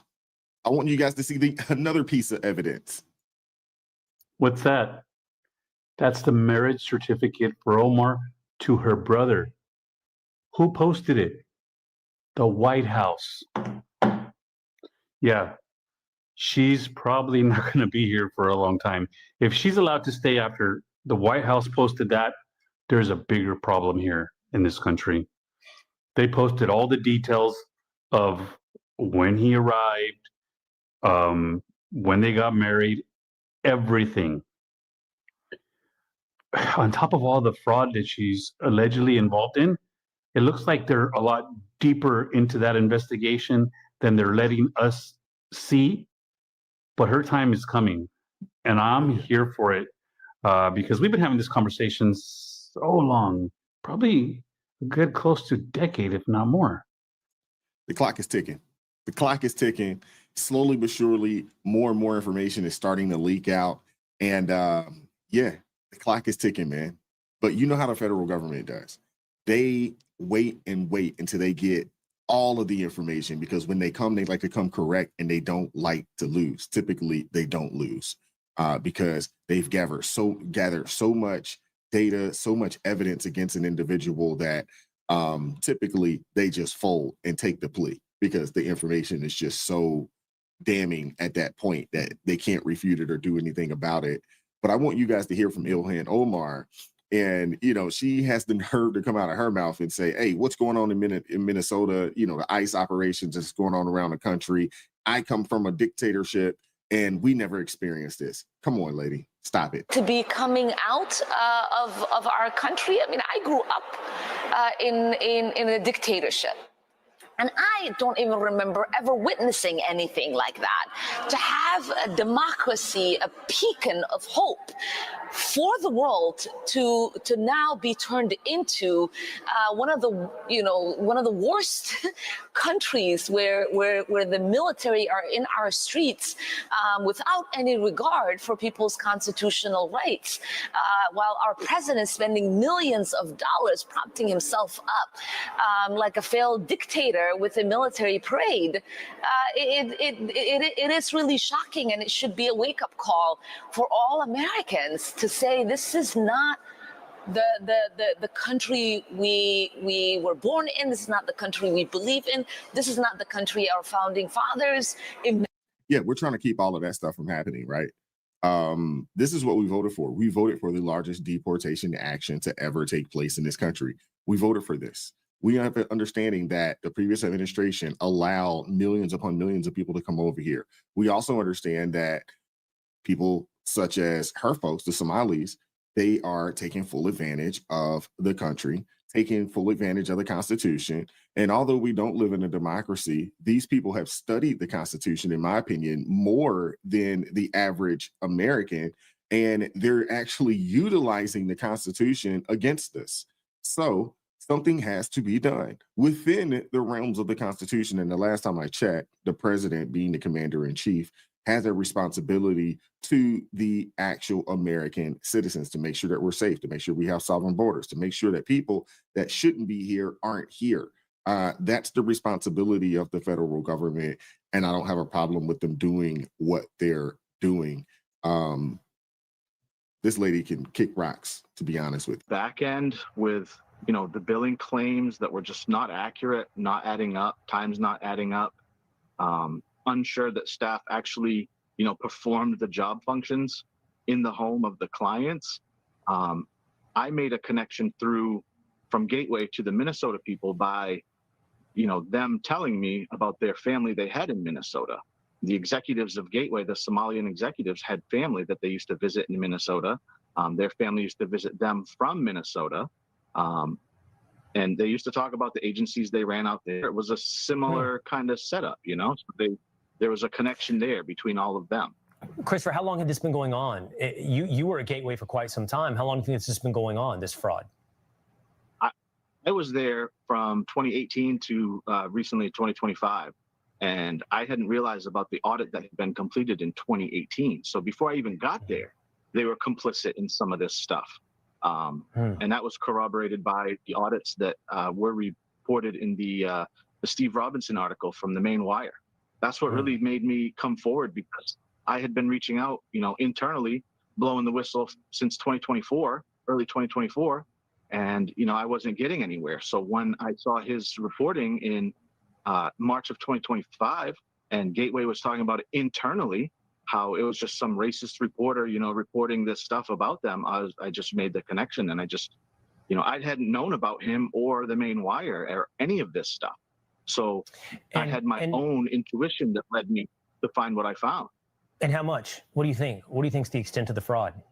Oh man, it could be in the millions. The audit revealed almost $1 million back in 2018 in overbilling, and our programs had grown significantly since then. One of the programs I worked in was an entirely new program, so who knows? Like, it could be in the millions all those years.